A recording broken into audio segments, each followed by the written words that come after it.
Decades ago, a pod crashed into the misty mountainside of Mt. Paozu. In another timeline, there would be one baby sat inside crying their eyes out alone in the wilderness. In another was a father clutching onto his child. But this one had two babies sleeping inside to be found by a hermetic old man named Gohan who took them in and raised them as his own grandchildren. Once he died, however, the two young brothers known as Goku and Gunma fended for themselves up until the point that a girl named Bulma came into their lives. She befriended them and got them caught up in adventures for 7 mystical orbs known as the Dragon Balls, being trained by the famous martial artist Rashi and even defeating an ancient evil known as the Demon King Piccolo. However, time never slowed down for either brother as they got older. They both trained themselves daily, but once they grew into adulthood, they went their separate ways. Goku married Chi-Chi and had Gohan, while Genma, who had the brains of the two, decided to throw himself into becoming a teacher for the past 5 years while keeping up his training set by Master Rashi. However, on the day that everyone would reunite to see each other after so long, would be heralded by a ship crashing in a nearby farm, leaving a visitor from outer space to search across the continents for someone by the name of Kakarot. Meanwhile, at Kame House, an airship with capsule core emblazoned on the side had been parked on a small island with a single house belonging to the greatest martial artist in the world, and also the world's most powerful pervert, Master Rashi. "Hey Krillin, how's it going?" A blue-haired woman cheerfully waved at him. "It's really great to catch up again, Bulma. I don't think any of us got together like this for years," Krillin greeted as he saw Bulma stepping through the threshold and grabbing a nearby drink. "Yeah, I think the last time we all got together besides the World Tournament was back when Goku got married," Bulma explained as she took a seat on the couch. "I mean, it makes sense. Everyone got real busy around that time. Goku's gotten hitched, so I'm sure Chi-Chi's got him pretty busy. You went back to training with Rashi? Other than that, I've been helping Dad out at the workshop, and last I heard from Gunma, he had taken up to a college in West City." "Oh yeah, that's right. What happened with him anyway?" "All I remember was that he said he wanted to become a teacher," Krillin would ask as he balanced a gift on his finger. "Yeah, he said that he enjoyed fighting in the tournament, but he also wanted to try getting a job to better fit in with city life. Don't want to stay a yokel in the mountains forever," was what he told me, so naturally I put a good word in for him to apply for a college, on the condition that I put him through a crash course on higher learning to make sure he didn't flunk. Bulma elaborated to Krillin and Rashi, who was coming downstairs. "Hey, Gohan taught him and Goku the basics, and I thought I did pretty well with teaching you 3 when you came to train." Rashi would grumble, though he seemed to perk up when he saw that there was a lady present in his house. "Rashi, those 2 learned how to read and write with you, but I doubt you taught them anything outside of how to find the right woman to peep on." Bulma rolled her eyes. "Plus it was nice to be able to do something for Ganma when he and Goku helped me get the Dragon Balls." She would smile a little to herself. "And the fact those 2 helped save you from Pilaf and General Blue and the Carrot Master." Krillin would tease her with a smug look on his face, earning him a pillow to the face. "That too," she would snap. "Besides, that first one was an accident," Bulma admitted as she remembered the time Goku and Gunma had a full-on kaiju battle after the 2 turned into giant monkeys from staring at the moon. "Still, you do have to take credit. If it wasn't for you, Bulma, those 2 would still be living in the mountains," Rashi said to cheer up Bulma. "Besides, they should be here soon anyway." A loud whoosh was heard as 2 figures floated down and landed. This was Goku and Gunma. Goku was climbing off of the Nimbus cloud while holding on to a small child, and it looked like Gunma had just come from a class. The 2 stood around the same height, and they had a similar look, but that was where the similarities ended. Gunma had messy black hair tied in a ponytail and was wearing a white button-up shirt with black pants and dress shoes. "We're here," Goku would say as the others came out to greet the pair. He would wave at everyone who seemed more surprised that Goku had a kid with him. Goku? You never told us you started babysitting.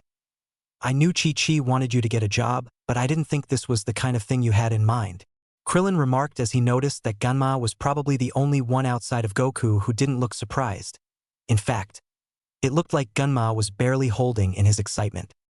No, it's not that. This is actually my son. His name's Gohan," Goku would plainly say, and smiled a little as he let Gohan down to the ground so he could get his walking legs back. "Ah, he looks so cute," Bulma would say as she leaned down to Gohan. "Hey there, we're your dad's friends. I'm Bulma. That's Krillin and that's Rashi," Bulma explained sweetly as she began to introduce the shy young boy to everyone, including Turtle. Still, This is rather surprising. I knew you had grown up, but this incredible. I'm sure your grandpa Gohan would be proud of you.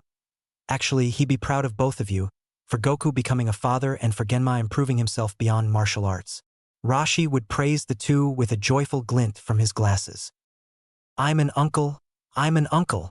Genma finally let it loose with a wide and excited grin on his face, while Krillin watched him in amusement as he danced around the island happily. So, speaking of which, when are you going to have Gohan start his training?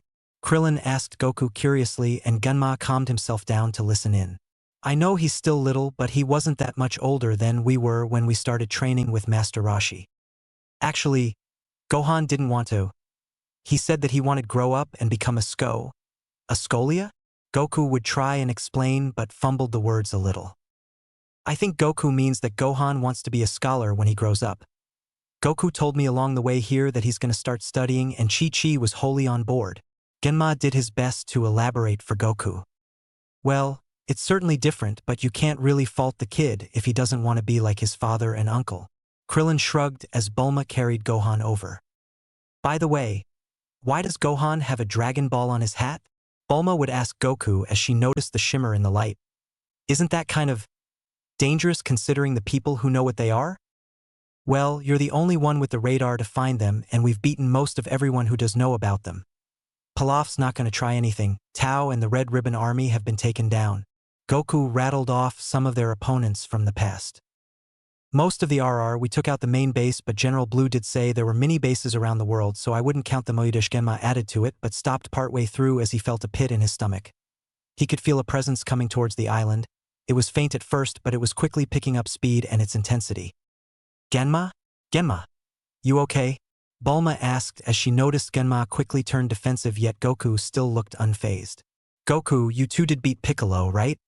He shouldn't be coming back. Yeah, he flew off after the tournament. He said he'd be back, but I'm sure we Sadish. Goku would shrug it off before he too felt the presence coming towards them. You know where it's coming from, Genma? You were always better at sensing. Goku would ask his brother. In terms of their abilities, Goku was the veritable powerhouse of the two, but Genma had always been the more honed technique, being able to better sense energy and better handle his ki to make up for his weaker power. I don't know, but whatever or whoever it is, it's strong, Genma would say, but before the two could get Gohan and Bulma inside, their threat landed in front of them. Raditz.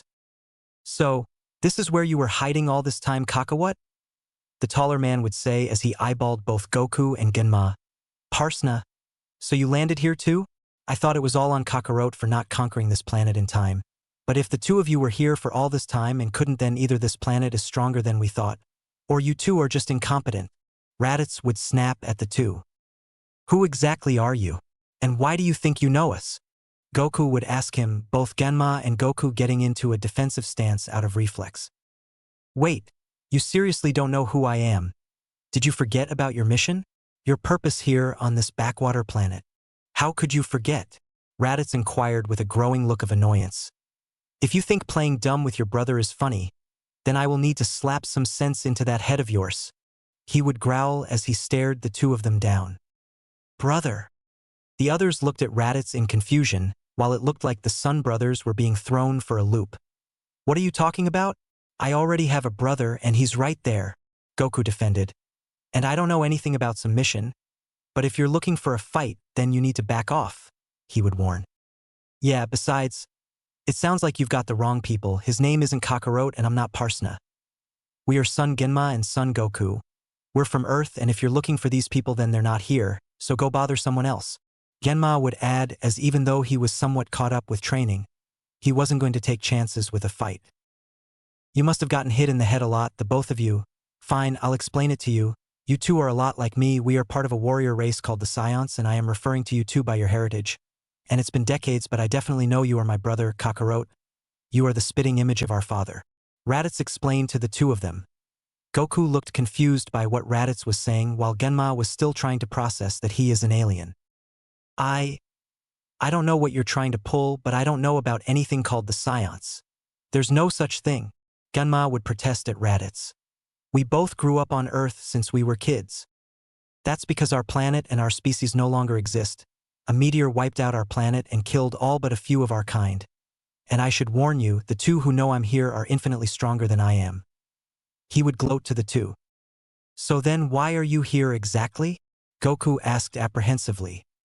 His whole existence being questioned was putting him on edge, and he certainly wasn't going to let someone mess him or Gunma around. If you want answers, then why don't the both of you join us?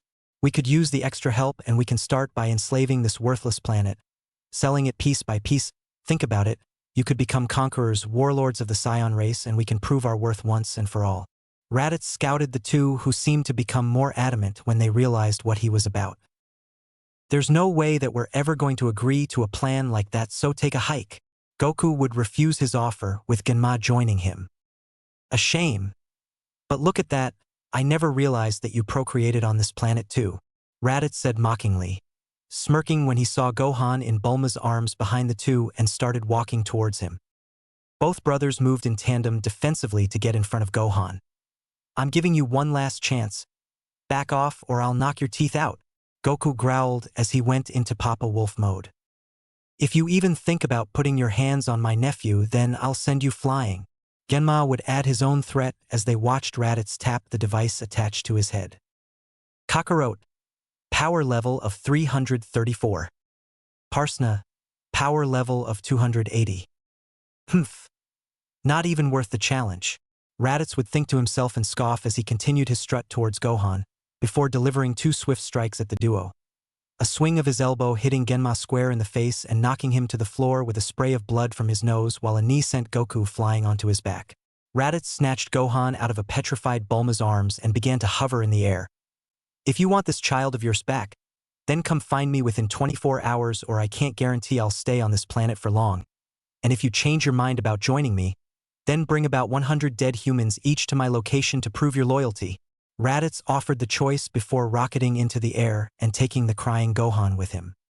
Daddy, Uncle Gunma, was all that the two could hear as Gohan and Raditz vanished into the clouds, vanishing out of sight until Genma and Goku couldn't feel their ki anymore. Damn it! Damn it! Goku would wheeze as he caught his breath and rolled onto his knees to steady himself, still trying to cope with the literal onslaught of information surrounding him and Gunma. Bulma went to help Goku up while Krillin and Rashi got Genma to his feet. That was unreal, Goku muttered to himself as he realized the kind of distance that Raditz had over them. Now this is just sad.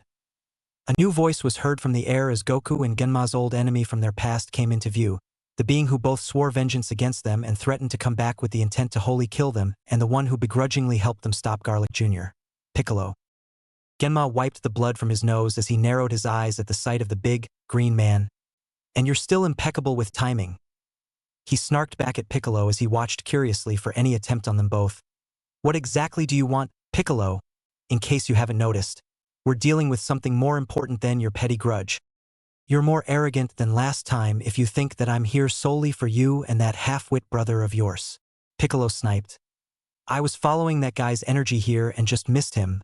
I don't suppose you know where he got to? He asked, though considering the state that Genma and Goku were in, answered that all for him. He stole my son, and I'm gonna get him back, somehow. If you're looking for that guy too, then why don't we team up? Goku would ask, shocking not just Piccolo but everyone else on the island. Goku, you can't really be serious. This guy swore he'd kill us the first chance he'd get. Krillin pointed out to Goku, even though he was absolutely right. Piccolo simply shrugged his shoulders like it was nothing. Don't forget, he still helped us with taking on Garlic Jr. and helped Kami. Goku pointed out as he remembered that Piccolo showed up around the time that the small immortal was ready to get payback against Kami. Look, you guys can discuss this later. Right now Gohan needs his dad and uncle to save him. Bulma would remind the arguing trio as Goku climbed on Nimbus while Piccolo started to fly off. Genma meanwhile pulled out a capsule from his shirt pocket and ran into the house briefly. There was a loud OMF and the sound of rustling clothes from behind one of the locked doors. When Genma came back out, he was dressed for a fight. He wore a combat GI similar to Goku's, however this one was a deep red and had the turtle school emblem on the left breast. He had a black belt tied around his waist with similar wristbands and had just tied the blue boots on. Man, that really brings back memories from the tournament. How long exactly were you holding on to that GI? Rashi would ask as he watched Genma run out to the beach. It's a comfortable suit. Plus I use it to keep up my training in MT Paozu when I wasn't studying. Genma explained with his usual smile but then became serious. I really don't want to have to do this but stay here for a little where it's safe. If this Raditz guy was strong enough to tag me and Goku like that, then it'd be dangerous if you were around. Especially since he figured out you guys are close with us. Don't count me out. Sure, I might not be as strong as you two, but I can still put up a good fight. Krillin protested, annoyed at being sidelined but softened a little when he noticed Ganma's expression become sad. Think about it, Krillin. You and Master Roshi already died once because of King Piccolo and his minions. If it happens again during this fight, then Shenron can't bring you two back. Genma retorted, watching Krillin die at the tournament because of tambourines still hurt him even now, and he would have been an idiot if he let it happen again. I hate to admit it, Krillin, but Genma does make a good point. Just utilize your training and work to your strengths. Genma, remember what I taught you? Rashi would ask. If you can't overpower your opponent, then outsmart them. I got it. Genma would say, giving the others a smile. I'll bring Goku and Gohan back. Don't you guys worry. He promised before flying off into the sky at a rapid pace to catch up with Piccolo and Goku. Good luck, you two, and try to be safe. Bulma would think to herself before remembering that she still had her capsules. There was a tense silence in the air. Once Ganma had caught up. So Goku, if you've got any new moves or tricks up your sleeve for this, now would be a good time to use it. Don't bother, he's got nothing. I, on the other hand, have something of worth to use against this guy. I was honestly saving it to use on the both of you, but this will work well as a test. Piccolo would chime in as the three of them flew together while following Raditz's energy signature. I've got a thing or two, but don't think that this team-up means that anything's changed. Genma would warn Piccolo. Goku might be willing to trust you on this, but I'm not. Genma remarked with a glowering stare. Heh, you know, if you were stronger, that might actually make me worry a little. Piccolo mocked him. They were muting their power levels for now until they could get close enough to Raditz. But Piccolo wasn't blind to the fact that while Goku could beat him, Genma still had enough potential power and skill to fight Piccolo to a stalemate. Meanwhile, at Raditz's ship, Raditz had thrown Gohan into the confines of his pod to stifle the sounds of the child's incessant crying while he waited for the two to show up. Whether it was to change their minds about joining him or fight back, he felt confident that he could take them considering what he read on his scouter. So which will it be? Submission or defiance? Kakarot could be a good use as a patsy for when Vegeta and Nappa get back into contact. Parsna, on the other hand, could have potential as a scout, or at the very least a human shield. Raditz mused while watching the clouds roll by before he heard the sounds of the scouter warning him of his foe's approach. Looks like it's time to find out, he would say as he watched Goku flipping out of a cloud and landing between Genma and Piccolo. So, you've finally arrived. I'm guessing you've made your decisions? Raditz asked with a superior look on his face, scanning the two other Saiyans for any signs of a weakness. Where's Gohan? Genma would say, narrowing his eyes at the taller Saiyan. I'm giving you one chance to hand him back over or we're going to take him back. Raising an eyebrow at the sudden show of bravado, Raditz laughed a little before fully breaking into loud and raucous laughter in their faces. Oh, I'm sorry, but you sound so delusional that you think you'll be walking away from this alive. In case you've forgotten, I knocked you both on your ass faster than you even blinked. He mentioned with a smirk before watching in curiosity as he saw Goku, Genma and Piccolo start stripping down their weighted clothing. Goku threw off his GI top and undershirt along with his boots. Piccolo discarded his turban and his cape while Genma stripped off his weighted undershirt and his wristbands. The scouter on Raditz's head beeped as it picked up their new readings on his opponent. Kakarot, power level of 416. Piccolo, power level of 408. Parsna, power level of 400. I see, so that clothing hid your true potential. Though it's still nothing impressive against the great Raditz. Raditz would gloat as all three got into position for a fight. Goku looked to Genma and Piccolo with a wordless agreement before rushing forward in a flash of speed. Goku sprang into the air with a spin kick downwards while Genma swiped low to kick upwards at Raditz's head. Piccolo took the central approach, thinking that the Saiyan would be too distracted trying to fight off the brothers to block the flying knee that he was attempting. Raditz managed to use an upward block and a lower block to stop Goku and Genma's assault, and with a lazy swing of his leg, he managed to swipe away at Piccolo's attack, sending the knee strike into Goku's stomach and pushing off of the other two simultaneously. Honestly, you are such a disgraced Kakarot, to me and to the Saiyans. Where the hell is your pride? Siding with a weakling like Parsna and a Namekian, Raditz continued to berate Goku as both Genma and his brother started getting to their feet. I keep telling you, my name is Goku, and as far as I'm concerned, Genma is my brother, not you. Goku would fight back as Genma rushed up to attack Raditz once more. Genma realized that blindly rushing Raditz was never going to work. He had to be smart. With a quick swipe upwards at Raditz's head, he pushed himself low and used both of his own legs to try tripping Raditz. However, it looked like Raditz had anticipated it as he ducked away from the swipe and used a ki blast to knock Genma backwards. Here I thought you were smart. Turns out you're just as idiotic as he is. Raditz snipped away at Genma as he saw Goku and Piccolo rush in for a joint assault. Damn it. Even without our weighted gear, it's no use. If a straightforward attack isn't going to work, then maybe… Wait! That's IT! Genma mused to himself as he charged up a ball of energy that grew to the size of his torso, but then wavered and shrank itself back down again to the size of a baseball. Alright, now or never. Fastball special. Genma reared his hand up with the energy ball that crackled in his hand before getting into a pitcher stance and lobbing the energy ball towards Raditz's chest. Raditz quickly knocked Piccolo aside with a wide kick and then delivered a hammer blow straight down on Goku's head, sending the two careening into the dirt. Worthless? I think I'll start. Raditz started to gloat, but then heard the high-pitched whine of energy heading towards him.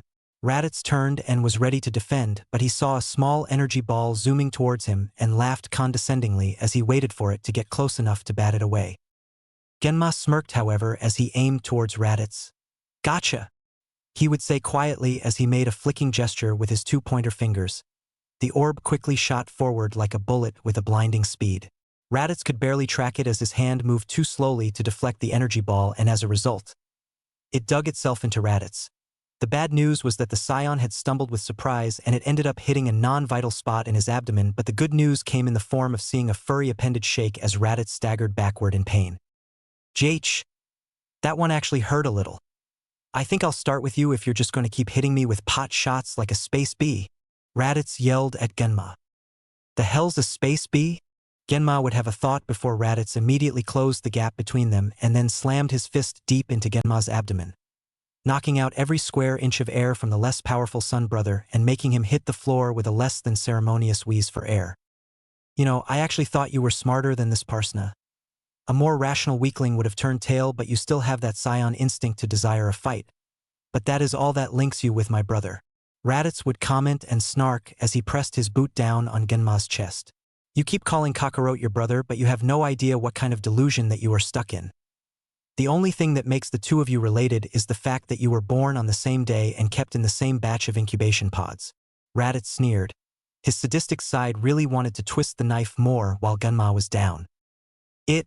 It doesn't matter what you think. Because I've got Goku's back just like he's got mine, Genma retorted with a voice made hoarse by the sudden lurch of air, smirking up at Raditz.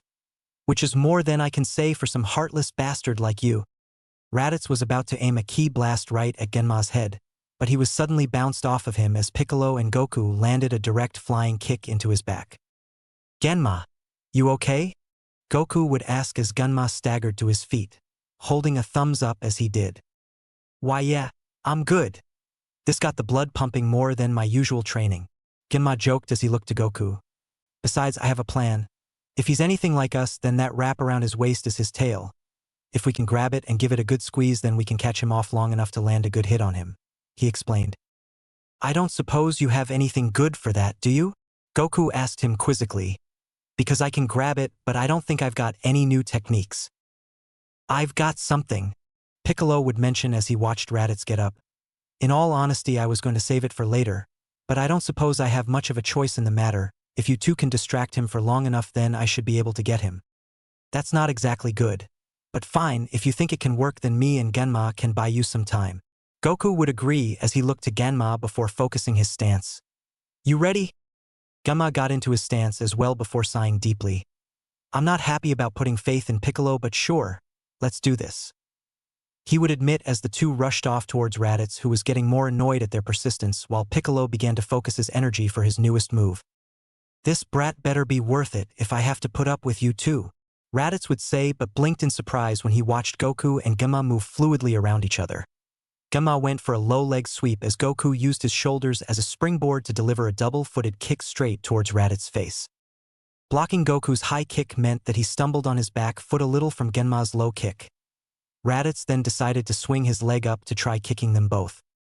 Goku ended up taking the brunt of the kick as Genma pushed upwards from the floor to headbutt Raditz in the chest, making the stronger Saiyan grunt in pain, while Goku took the chance to leap upwards into the air and brought his hands together for an all-too-familiar technique, KAM. He would start the chant as energy built up between his hands. Genma, on the other hand, had a separate idea.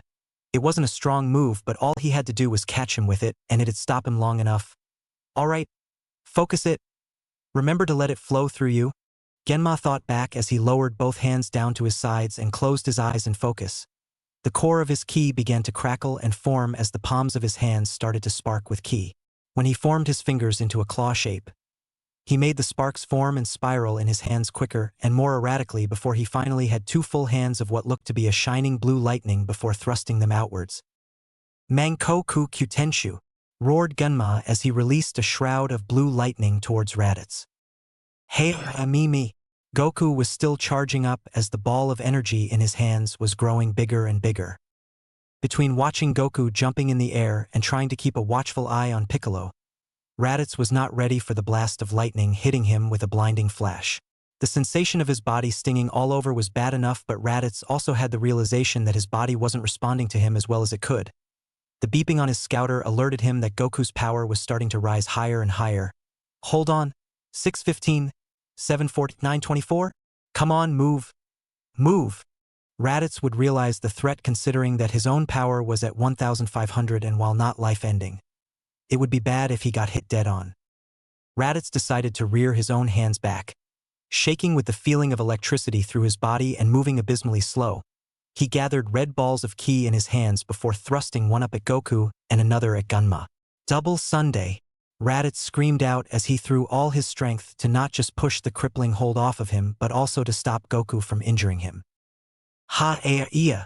Goku knew this was the only chance he had and thrust both hands forward with a heavy boom as the Kamehameha rocketed down towards Raditz, causing the two beams to connect with each other for the briefest of moments, but Raditz's blast seemed to hold it back momentarily as the second beam cracked through the lightning and hit Genma dead on and sent him flying into a nearby rock. Ganma! Goku screamed out, but his quick lapse in judgment let Raditz shake off the paralysis and push harder against Goku, letting the full brunt of the blast dissipate Goku's last resort and hit him square on before grounding him for good. Raditz, however, started to manically laugh as he felt the high of dodging a potential bullet as he sauntered over to Goku and kicked him in the side. I have to admit, Kakarot, you scared me for a second, but it looks like that last hurrah of yours failed even with Parsna helping you there. Too bad that blast probably blew him to pieces. He would gloat as he glared down at Goku. Damn it, this is bad. If neither of those idiots can hold him off, then there's no way that I can fire this off. He hasn't noticed me yet, so perhaps this could be the right chance. Piccolo was grimacing as he realized how strong Raditz was, and with his energy now fully charged, he was ready. Raditz was ready to start stomping down on Goku when he heard the scouter blip again and alerted him to Piccolo. Hold on. That's what he's planning. And his power level rising still. 330. I'm not staying for WHUsh. Ah! Raditz was more than ready to move, but a sudden jolt froze his body in place. He looked down and saw a badly beaten-up Goku clenching onto Raditz's tail as tight as he could. Hee. Don't count me out yet. Piccolo! Hit him now! Goku yelled out as Piccolo smirked. Makanka Sappo! Piccolo yelled out as he shot his hand forward, his two pointer fingers aiming directly at Raditz's chest. Raditz was frozen in place, and the pressure held on his tail stopped him from flying away or making Goku stop. However, Goku was quickly losing grip as well, and it inevitably loosened on Raditz, with a quick tug of his tail out of Goku's hands. Raditz tried to dodge out of the way, but the spiraling beam of death was too quick and managed to still hit him square in the shoulder, breaking off his shoulder pad and shaving off part of his arm too. And no! Piccolo would pant as the energy quickly left him, and Raditz was all too eager to not let this happen again as he flew forward and delivered a big boot straight to Piccolo's face. You're all full of surprises, but I must admit, this novelty is wearing thin, Raditz would mutter as he gazed down at the fallen Piccolo. Namekian or not, you still remain an annoyance, Raditz would say, ready to finish him off. Stop it. Stop beating up my daddy and uncle, was one thing that Raditz would hear before he felt his stomach explode and propel him backward, said Cause was Gohan after getting riled up enough to rocket through Raditz's pod. Can you fire off another one, Piccolo? Goku would ask, still in shock from Gohan's outburst. Prompting a nod from the Namekian and started to charge up again. We need to make it work this time. A weaker voice could be heard as Genma staggered back into the fray. Taking that blast without moving had damaged him a lot. The entire top half of his clothing had been burned away and his body was covered in wounds, burns and dirt, not counting the internal injuries from hitting solid rock. Goku, I can help hold him off, but I think we're all running on empty right now. I'm done. I'm not going to mess around anymore. Raditz would yell out to the three as he got himself to his feet and rushed forward to take out Gohan. Goku was able to jump in time and elbowed Raditz in the shoulder, causing him to yell out in pain, and Genma began to join in. The two kept trying to keep Raditz focused on them. Piccolo was pushing on all cylinders to make sure he could fire again, while holding on to the slim hope that the two could hold him back. Raditz, however, wasn't willing to test that as he returned the favor for Genma's headbutt by delivering a double chop to the smarter Saiyant's ribs, letting an audible crack get heard and made Genma double over in blinding pain. Hee hee. Too bad you won't live to see me finish the others off, now die. Raditz roared as he reared a point-blank energy blast on Genma, but was taken out of it by getting caught in Goku's full Nelson. Piccolo decided to try something sudden and hoped it'd work. Without any warning or any care for the others, he fired off the Mekenka Sappo once more, skewering both Raditz and Goku with flawless precision. Genma jolted himself awake as that sudden smash on his now broken ribcage made him black out briefly, though the sight when he woke up was not a nice one. He saw Goku and Raditz hit the ground with 2 sets of holes in their chests. Goku! Genma cried out as he rushed over as quickly as he could to try helping his brother. Goku! Hold on. I can rush to the tower and get some senzu beans. Genma assured Goku as he held on, but quickly felt his stomach tighten and burn like a fire pit when he heard Piccolo's malicious chuckling. It's done now. That Saiyan dirtbag is dead, and on the plus side, I took out the strongest in the process. It's a shame that you didn't get hit by this, but 50% isn't bad. Piccolo cruelly mocked Genma as the wounded son brother stood up and rounded on Piccolo to focus on him. You wanted this to happen. You bet on this happening, didn't you? Genma yelled at Piccolo, struggling to form a cohesive thought out of the grief and anger he was feeling at the time. I should have known you would pull this, Genma lashed out in a shaky tone. You're letting yourself get too focused on this. With that Saiyan gone, you can still wish that brother of yours back with the Dragon Balls. Then again, you're going to be too busy trying to console his wailing brat to do that, aren't you? Piccolo sneered with every intent to push Genma further. If it wouldn't ruin the chances of that, I'd kill you right now. Genma would snarl darkly at Piccolo, but before the Namekian could retort, Genma felt his body grow hot and then cold just as quickly as he felt something hit him. He glanced down and saw his injured body had a gaping hole in it too. He was going to say something, but he could only spit up blood as he fell to the ground with a dull thud. Raditz had his hand lifted up like a smoking gun and was chuckling to himself as he reveled in his last efforts. I may not have been able to kill you too, Namekian, but I can still take these two down with me to hell. Raditz taunted Piccolo in between his spits of blood. And I'm sure my comrades will be happy to hear about these Dragon Balls of yours. Raditz smirked as he started laughing weakly before Piccolo finally ended Raditz himself. Go Ahan. Genma would rasp out as his vision grew blurry and weaker by the second, his body heaving with each wilting breath before he too left the mortal coil along with his brother. So what is this all about? It had better be important if you made me trek across miles of desert, flying across the sea to get to your hermit hole. I should honestly charge you an express fee for this, Rashi, on top of what I normally charge for clients. A short pink-haired old woman would grizzle at Rashi as she was greeted on the beach of Kame House by the turtle hermit along with Bulma, Krillin, and Yamcha. It had been a few days since the events of what happened with the Tucson brothers and with Raditz. That's the fun part, Baba. I'm asking on that favor that Ganma has with you. Remember back when both he and Goku fought your champions for your help? Rashi retorted to his older sister. Back when Goku and Ganma were kids, Rashi showed them to the famous fortune-teller Baba in order to find the Dragon Ball that was their grandpa Gohan's keepsake. Since they had both won against her champions meant they could ask her for two favors. One was Goku's request to find the 4-star Dragon Ball, while Ganma opted to store his request as a favor since he was looking for the 4-star ball too. I was hoping you would forget about that. Besides, that's not even your favor to cash in, it's that young man's. If he wants a favor, then he can ask me for it. Baba relented. She had hoped Rashi and the others would forget so she could charge them her usual extortionate fee. Though her face seemed to slacken a little when she noticed the mood drop a little when she brought up Goku and Ganma. That's why we've asked you here.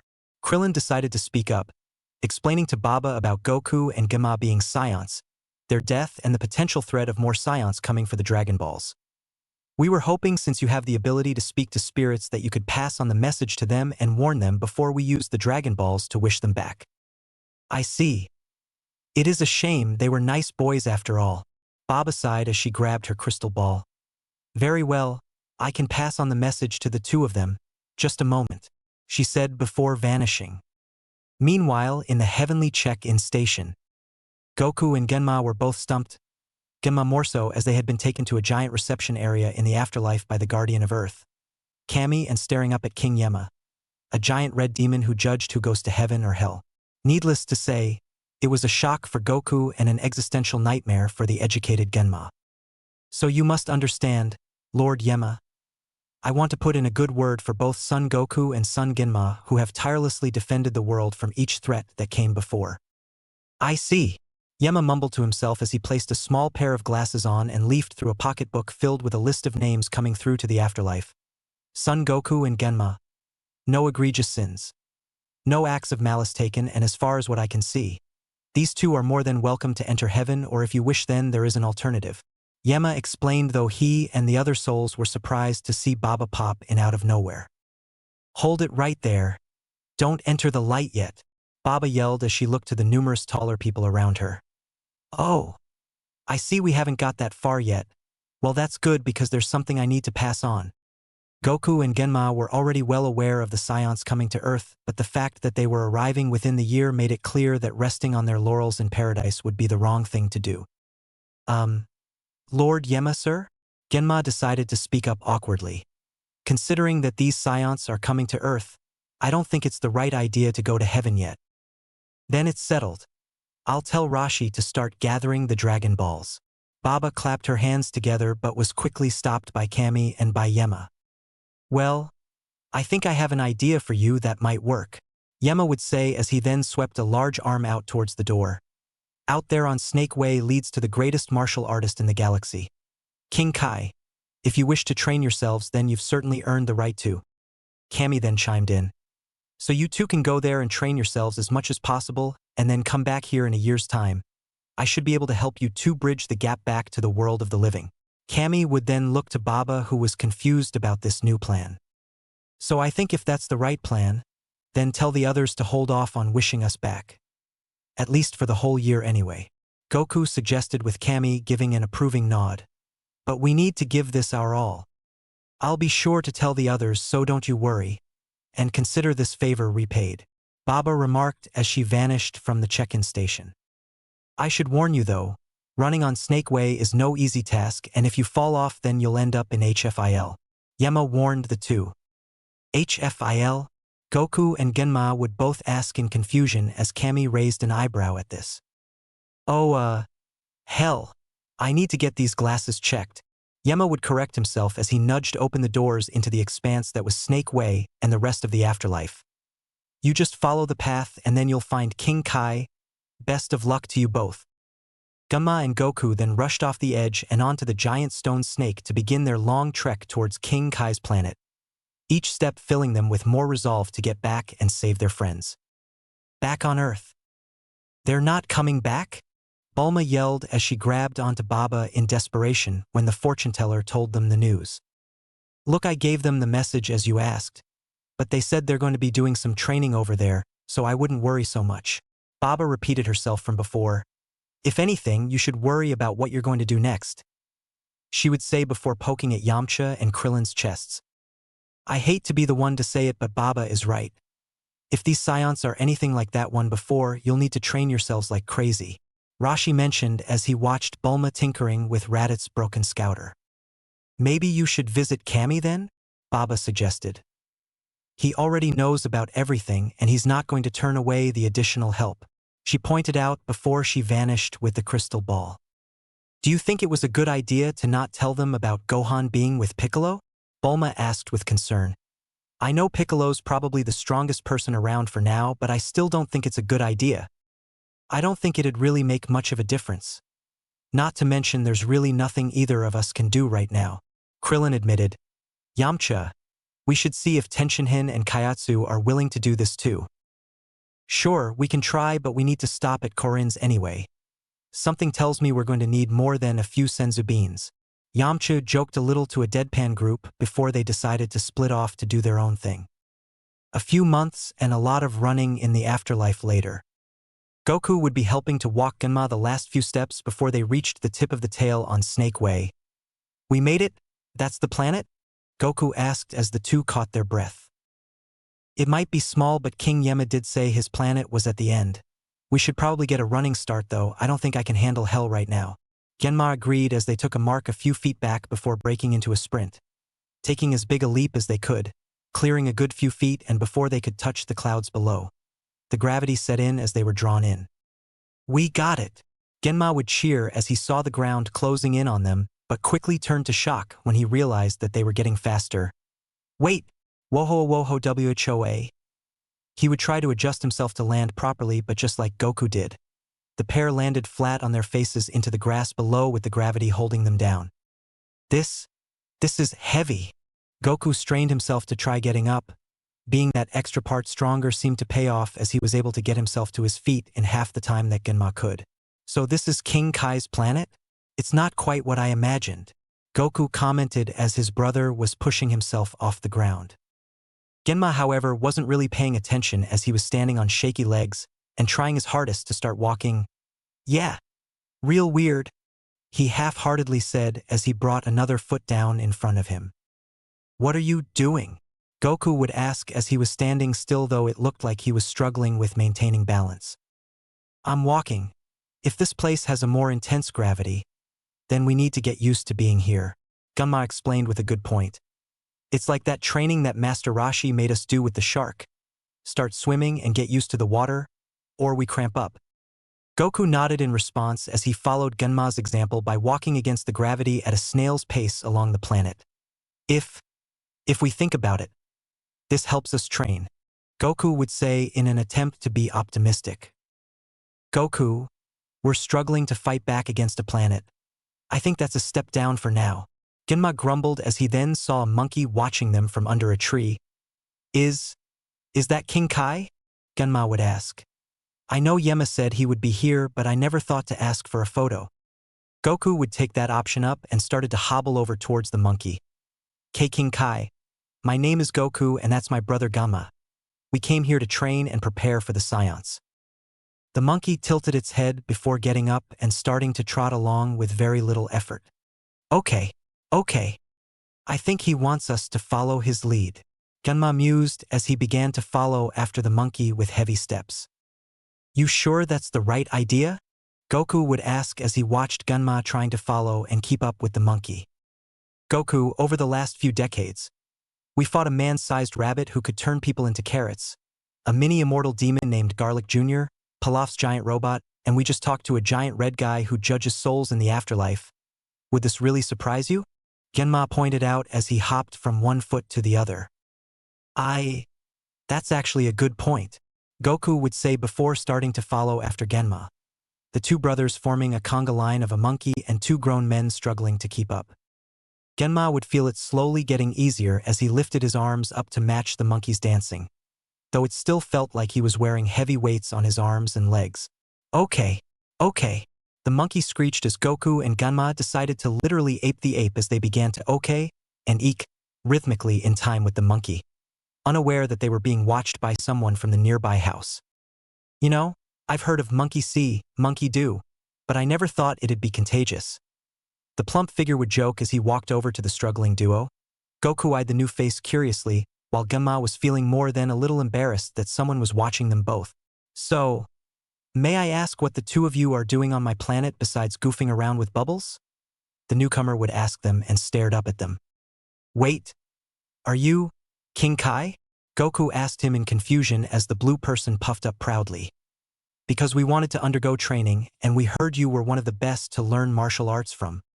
That's indeed right, I am the most capable martial artist in this galaxy. Though it is rather surprising, I never normally get guests. King Kai mentioned as he walked over and then straightened Genma up, so he wouldn't fall over from the gravity. So why exactly do you want to learn?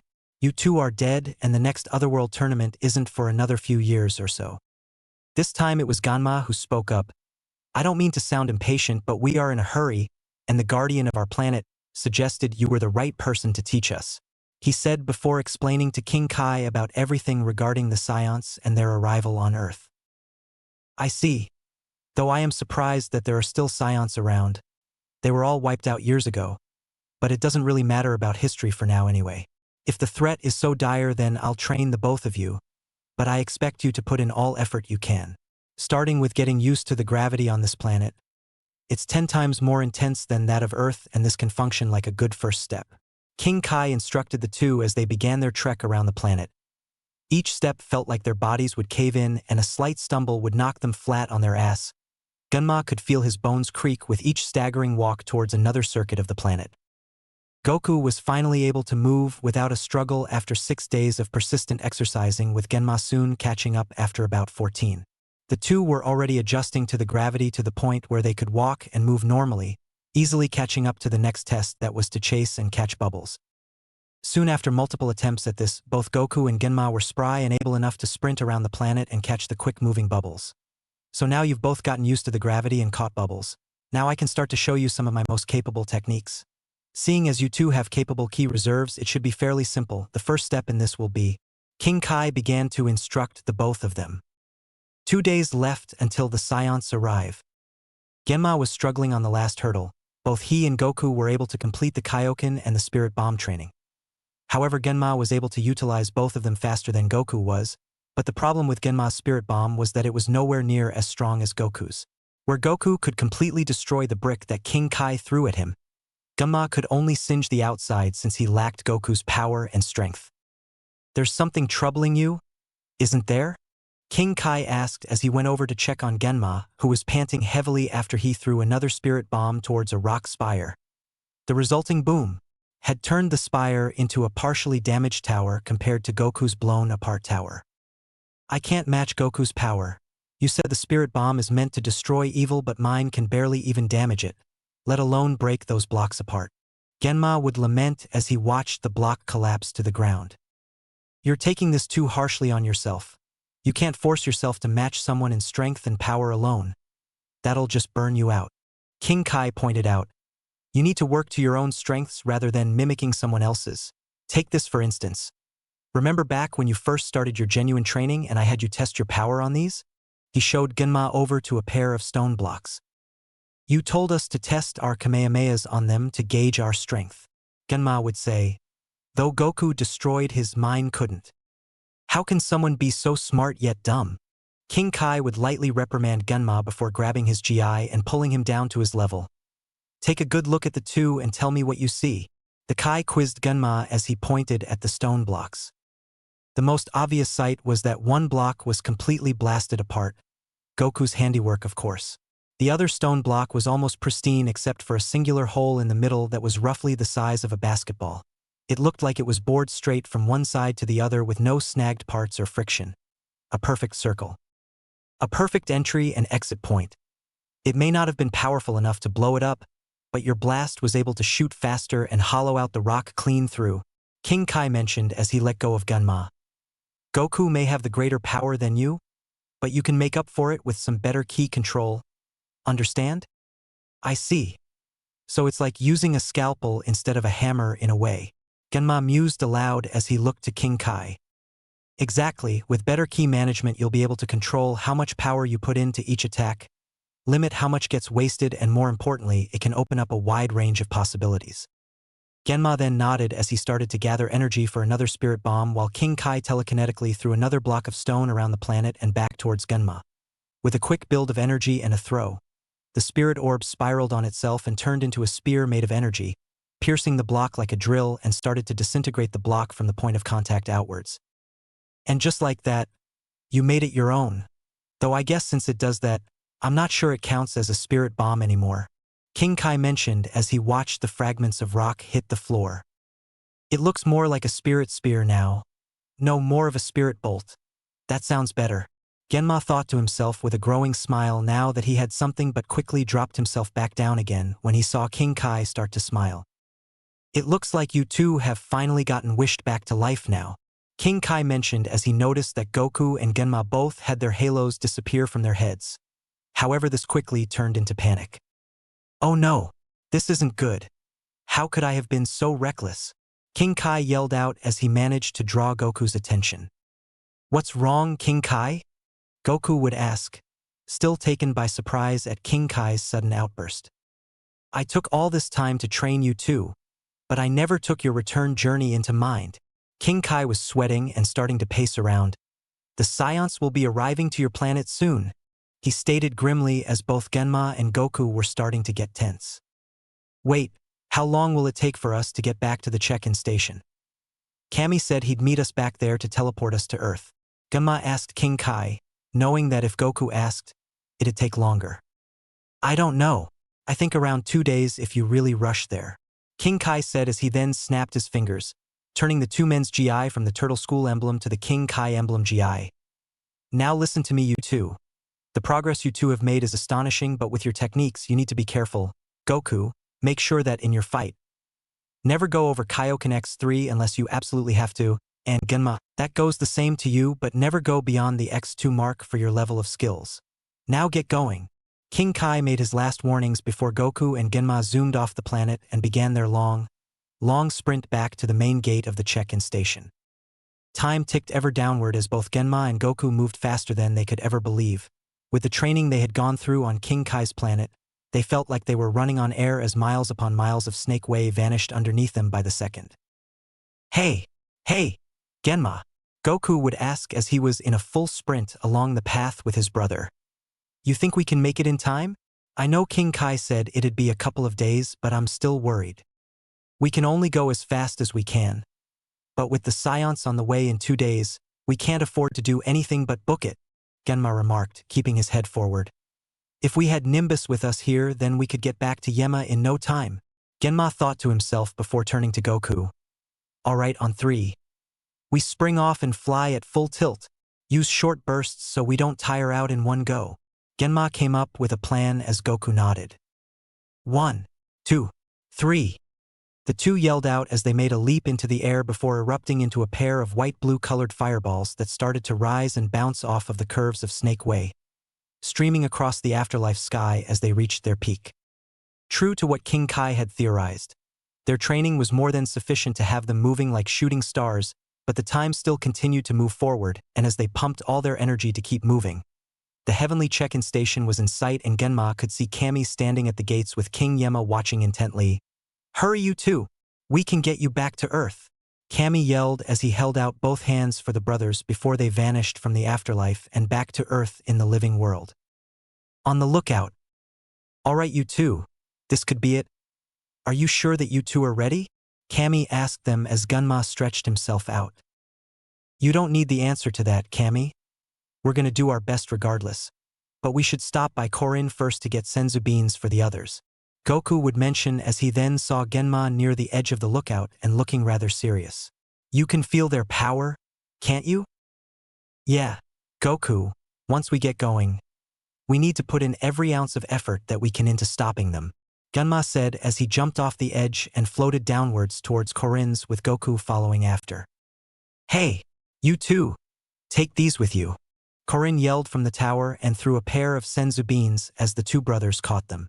The crop only had this much left, but if anyone can pull this off then you two can, Korin declared his support as they zoomed off like a rocket towards the rocky outskirts where the remnants of the Z-fighters were standing against Nappa and Vegeta. Genma started to look troubled as they got closer and closer. "We need to hurry. I can feel the others dropping in power with the more we aren't there," Genma said while trying to keep his mind calm. "I can feel it too, but we're gonna help them, Genma, no matter what," Goku assured him as they both sped up, but Goku swooped in to save Gohan before Nappa could crush him. "So, these are the precious friends that you've been holding out for?" The shorter one would drawl as he took notice of Genma and Goku while Nappa merely smirked in anticipation. "Guys/Dad, Uncle Genma." Krillin and Gohan would be more surprised and happy to see the two back to life and standing in front of them. Goku would break his senzu bean in half and fed it to the both of them so they could at least recover a little. "We tried getting here as fast as we could." Genma, on the other hand, was floored. While Goku tended to the others, the other brother would see the bodies of Yamcha, Piccolo, and Tenshinhan laying lifeless on the ground. "So, you two are the Saiyans that Raditz told us about?" "That's right, but what you don't understand is just how out of your league you are. I'm an elite soldier and this is Prince Vegeta. So if you want to earn yourself the right to live, then feel free to prostrate yourself and we might feel generous." Nappa gloated as he crossed his arms while looking at this seemingly unimposing Saiyan. "I think I'd rather just hit you until you say you're sorry," Genma retorted. The fact that this giant man was most likely responsible for this had put him in no mood for sassy retorts or quips. "Wait, Genma, we should decide on who we should fight." Goku stepped in. "It's only fair since it's two of us and two of them. I admire your confidence, Kakarot, but you are far from capable of even standing up to us together, let alone singularly." Vegeta sneered with a vastly superior look on his face. "I'll take on the prince, you can take care of the big guy," Goku mentioned, which made Genma turn around. "No way. You can't just call dibs on an opponent just because you got here first," Genma argued with a rather annoyed look on his face. "That's the rules, remember? First one there picks the opponent," Goku retorted back as he wasn't entirely eager on potentially being sidelined. "You know, I don't like being ignored, especially not by the lower class." Vegeta dryly snapped at them.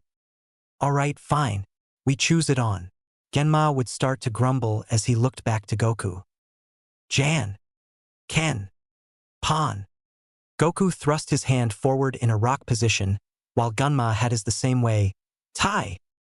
Krillin and Gohan were flabbergasted as the two continued to play rock, paper, scissors. Krillin more so figured that the two hadn't lost their competitiveness when it came to a fight and decided to not question it. Nappa meanwhile was outright confused as he watched them debate who to fight over a game. "Pan," they said with two papers. "Pan," two scissors. "Pan," two rocks again. "P.O., will you two imbeciles stop fooling around?" The two got interrupted by Vegeta, who had gotten progressively more and more irate by the two's antics.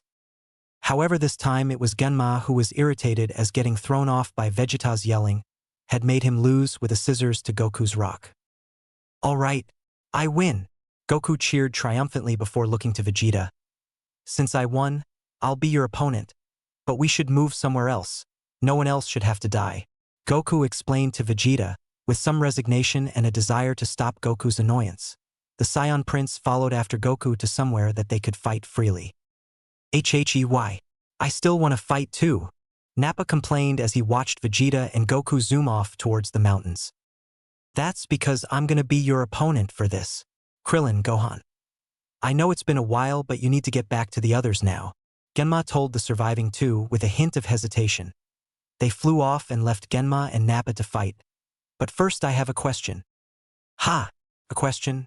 What is it, Parsna? How you want to die? Or maybe you want to know what'll happen when you lose?" Nappa taunted Genma as he walked over to him. "I want to know which of the two of you was responsible for this. Tenshinhan, Piccolo, and the others? Which one of you was it?" Genma asked as he rolled his shoulder. "Hey, you're looking straight at him. Though I wouldn't get too worked up about it because they barely put up a challenge for someone like me. Even the Namekian couldn't do a thing while he was shielding the brat," Nappa explained in detail to Genma, his smile growing wider as he saw that look of anger growing on Genma's face. Genma narrowed his eyes and cracked his knuckles. "Good. Then I know who to pummel into the ground, because I've got a lot of pent-up anger to work through now. He would warn Nappa as he let his concealed power level start to grow little by little. You think talking tough like that's gonna make me fear you? Well, guess again. Nappa roared as he rushed forward to use a double-handed swing downwards to hammer blow Genma into the dirt. However, it looked like he had missed, and the moment he turned around, Genma had sprang forward and landed an elbow to the bald Saiyan in the back of the head and made him stumble. Whoa! I feel so light. And that hit knocked him good. I forgot it's a lower gravity back on Earth. Genma thought to himself as he watched Nappa crawl back up again. Time to take this new strength for a test drive. You got lucky. Now I'm not gonna let you pull that one again. Nappa yelled as he reared his hand back to throw a Bomber DX at Genma. However, once the flames started to rise from the now scorched ground, he wasn't there. The hell? The guy could barely beat Raditz on his own. Nappa thought to himself, but he quickly saw Genma rushing down from the air and throwing a solid punch into the larger Scion's chest, winding him and staggering him backward. You made a big mistake with trying to make me angry, because right now, I'm thinking of a better way to make you pay, Genma remarked as he then got into a stance. Take your best shot because I will. Nappa didn't hesitate as he lunged for Genma, not having taken into account that the weaker Scion brother was slowly increasing his power in increments, while the bald Scion unleashed a volley of mad punches in the hopes of snapping Genma like a twig. Genma, however, was able to maneuver himself around Nappa's giant fists, and then with a swift double kick upwards, he sent Nappa up into the air. I'll give you a final warning, grab whatever ship you came in on and leave. You and that pint-sized monarch. Genma yelled up to Nappa, who was both on the edge of fury and in denial that he couldn't be beaten. Get real. Once we get those Dragon Balls, then we can gain immortality and stand up to the likes of Frisia, Nappa said with a maniacal laugh and revealed his and Vegeta's plan. With those pesky runts out of the way, then it should be no problem. The Dragon Balls? Good luck with that. Genma laughed as Nappa raised an eyebrow and looked confused. He's not even flinching when I said Frisia. And what's with that bravado? He should be shaking when I mentioned the immortality bid. Nappa thought, but then pointed at him. You know what? I might just let you live if you can show me where they are. He would follow up with a sadistic smirk. Well, they're not exactly here anymore. Genma pointed out as he noticed that Nappa didn't exactly know how they worked. I mean, you killed Piccolo, and by extension Kami. He spelled it out for the confused-looking man. And? How exactly does wiping that weakling impact the… Oh shit. Ooh no. Nappa began to put it together as he looked like he was going through. Figuring out that he might have made a boo-boo, knowingly bragged about it, realizing that Vegeta didn't know, and dreading what would happen if he found out. Yep, now that you're figuring out what's going on, you've got two choices. The first is that you leave the planet and never come back, because knowing that little guy, he's not going to be happy when he figures out that his subordinate just screwed up his whole plan. Genma offered his ultimatum to the very clammy-looking Scion. If I have Tio die, then they'll go down with me. Nappa yelled as he turned tail and rocketed towards Krillin and Gohan, who were making their way back to Kame House. Gohan! Genma yelled out as he rushed after Nappa, but quickly realized that he was rapidly closing the gap between him and the others. I can't get there quick enough. Time to try it out. He thought before closing his eyes to focus himself, and then in a flash of light, he burst forward. I might not be able to get the Dragon Balls, but I can still wipe out the last of you. Nappa screamed as he reared himself back to use a mouth cannon. Kaioken! Was what Gohan and Krillin could hear, but for Nappa, it was his last chance. The two remaining defenders could see a wine-red blur speed forward and then hit Nappa with the strength of a comet. KO what? Was the only thought in Nappa's head before he felt his body crumple under him and fell towards the land. Genma had slammed himself into Nappa's back, sending him downward and careening for the ground. But Genma was already there, and then delivered a spinning kick into the side of Nappa's neck, letting the vastly bigger Scion hit the ground with a very visceral-sounding crack. The second choice is I put you out of your misery before he does. I gave you a warning, so you only have yourself to blame for this. Genma muttered as he landed to the ground and the energy around him dissipated, unaware that Krillin and Gohan had come back. Genma? What was that? Krillin was the first one to ask as he barely caught what had happened. First that big guy was going to kill us, but then he went flying to the ground. The only thing I actually saw was that bright red dot moving. Oh, well, that was actually what me and Goku were training to use in the afterlife. Genma explained. It's called the Kaioken, for a brief moment while it is active. I receive a burst of power, and depending on how much I boost it, I can become several times stronger with it. Whoa! And Dad knows it too? Gohan asked his uncle as he was in awe of what he and potentially his father were capable of now. Heck yeah. Though in all honesty, I don't think Goku would have needed it against that guy. He mentioned as he gazed down at the broken but somehow still breathing Saiyan. But it's also dangerous because one wrong move means it's a danger, and for Goku, it's a real power hog. Still, I can't believe it was that easy for you to take him out like that, Krillin asked with an admittedly disheartened look on his face. We tried our best to fight him off, but all it accomplished was losing everyone in the process. Genma sighed as he then looked to Krillin. You did your best to ensure that everyone could have a fighting chance. Besides, the last time I fought a Saiyan before this, me and Goku weren't exactly any better. He remarked as a joke which managed to get Krillin to laugh a little. In any case, I truthfully didn't want to eliminate him, but I gave him the chance to leave and he used it to try taking you two out. So what exactly do we do? Now? Krillin asked, but noticed both Gohan and Genma looking pale and off into the distance where Vegeta and Goku had taken their fight.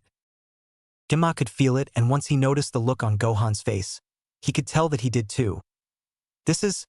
Something's going on out there. I don't know if it's Goku showing off or that prince getting angry, but I can feel power swelling like a balloon. But what will pop? Genma was starting to worry. Sure, Goku was strong, but that rise in power was more than a little concerning. Gee, Gohan! Krillin yelled out as he watched the smaller Saiyan dash off and speed towards the fight. Gee, Genma, we gotta... Genma? I'm going after him. If I let him go alone, Goku and Chi-Chi wouldn't forgive me. Genma responded as he sped off after his nephew. Hold on. Let's stop and think about all the hell with it. Wait up! Krillin resigned himself as he tried to catch up with Gohan and Genma. The fact that he barely survived against Nappa was enough reason for him to run, but with the two brothers back in Gohan, he couldn't just leave them. Meanwhile, in the mountains, Goku was screaming out in pain as Vegeta was crushing him in between his hands. Throughout Genma's fight with Nappa, Goku and Vegeta were fighting with no witnesses, which meant that the Saiyan Prince could easily transform himself into the Ozaru thanks to his fake moon. Alright, Kakarot. You had the gall to think you had the chance to beat me alone, but this is all that you can do. Vegeta's beastly voice growled out as he gripped the smaller Saiyan, intent on breaking him for driving him to this. Get your hands off my dad, you giant simian! Gohan yelled as he stared up at Vegeta, getting both of their attention. Gee, Gohan? I thought you left. Goku croaked out through his squeezed body. Gohan, run! He yelled out before feeling Vegeta's vice-like grip closing on him again. Go on and run away, little brat. Your father is too broken and weak to protect you. The mere presence of a Saiyan elite should frighten you, and in this form, I am 10 times stronger than I was before. The giant Vegeta gloated before noticing Genma landing alongside Gohan.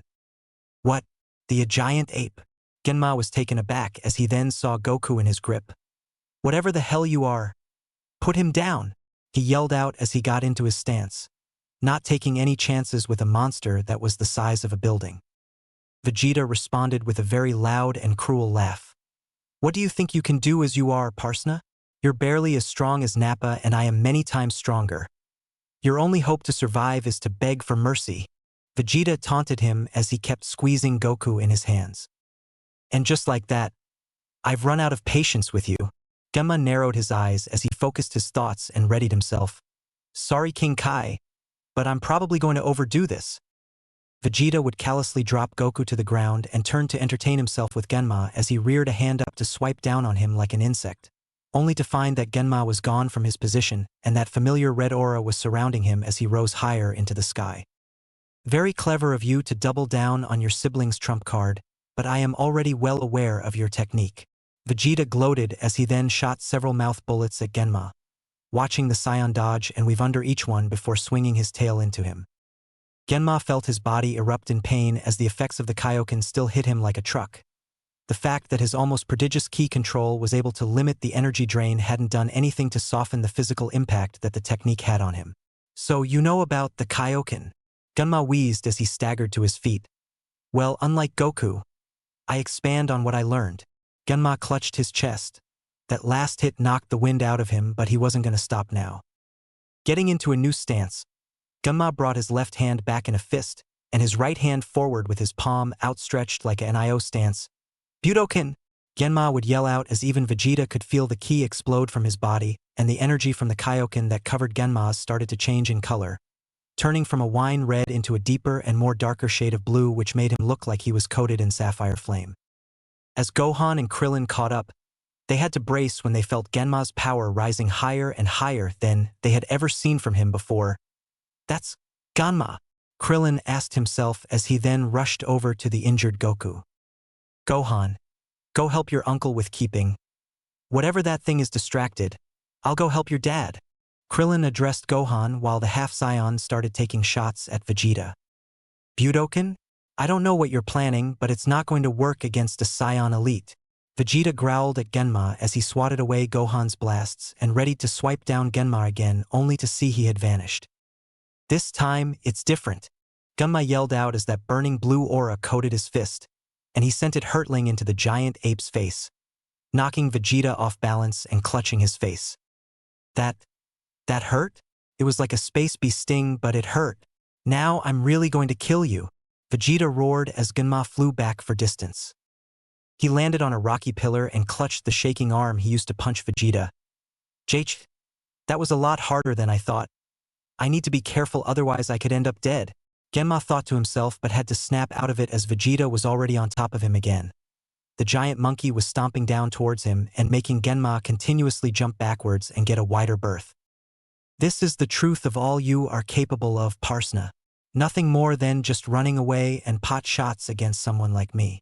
Vegeta continued to gloat but winced as he felt the volley of ki blasts hitting the back of his head like they were merely bug bites. GH. Annoying little pests. Genma was readying himself for a second burst when he saw Vegeta turn to lash out on Gohan and Krillin, but stopped when he heard a voice in his head. Genma! Goku? Don't worry, we'll get through this. I just need to double up on the Budokan and then I see a dash. Don't.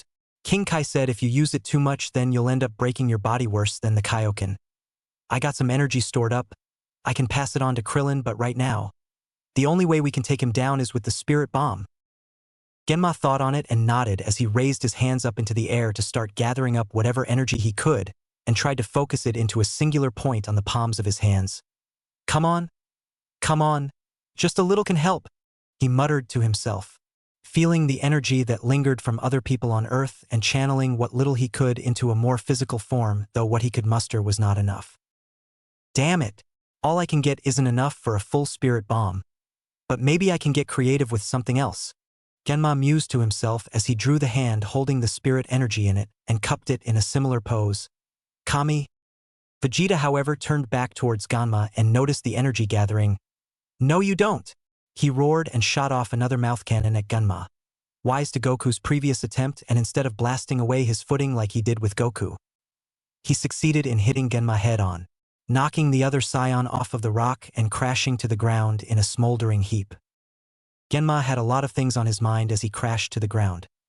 The fact that Vegeta was pretty strong as a giant lumbering monster on top of being able to move and react this fast. The revelation that the giant monkey monster from his dreams was real, but also the dread that both he and Goku were not enough to take on Vegeta like this. But the one consolation was that he knew he was still alive as his heart pounded in his ears with adrenaline and raw emotion. Krillin finally pulled Goku away once Vegeta was distracted by Genma's sudden attack, but then he noticed something that gave him a really bad feeling. Is that... Oh no! Krillin began getting flashbacks to the tournament that the two fought in as kids with Goku versus Jackie Chun. The memory was vivid as the moon was out at that one evening. Genma had a brown, furry tail sticking out of the hole in his GI much like Goku did too, which left Krillin with a question that he was afraid to answer. If Goku was able to cause so much damage as a kid, what's a full-grown Genma gonna do with this? Genma was twitching and convulsing on the ground as his body began to grow and sprout fur all over his body. His eyes rolled back into red and his growls of pain quickly turned into guttural roars of feral rage as his size grew bigger and bigger until finally he matched Vegeta's size. Genma had become a great ape right before their eyes, but could it change a thing against the prince? Prince Vegeta, the regent of the Saiyan race and the elite of elites, was expecting a lot of things. He expected a challenge from the humans and the Namekian on Earth. He was sorely disappointed. He expected for Nappa to make quick work of Genma on his own, but no response left him curious. However, when he saw what he believed to be nothing more than a lower-class Saiyan trash to begin growing bigger and bigger by the second, slowly becoming the very thing that put him at the advantage. So Parsna, you are a Saiyan after all if you can become a great ape. Sadly, that is the only thing that I will acknowledge before I kill you. The giant ape Vegeta laughed cruelly as he stomped towards the now huffing great ape Genma, who was getting more and more wrapped up in this. Go-Han! A deep and beastly voice came from Genma. Even saying something as simple as his nephew's name seemed to require a lot of focus and restraint. Don't worry, uncle. You can do this.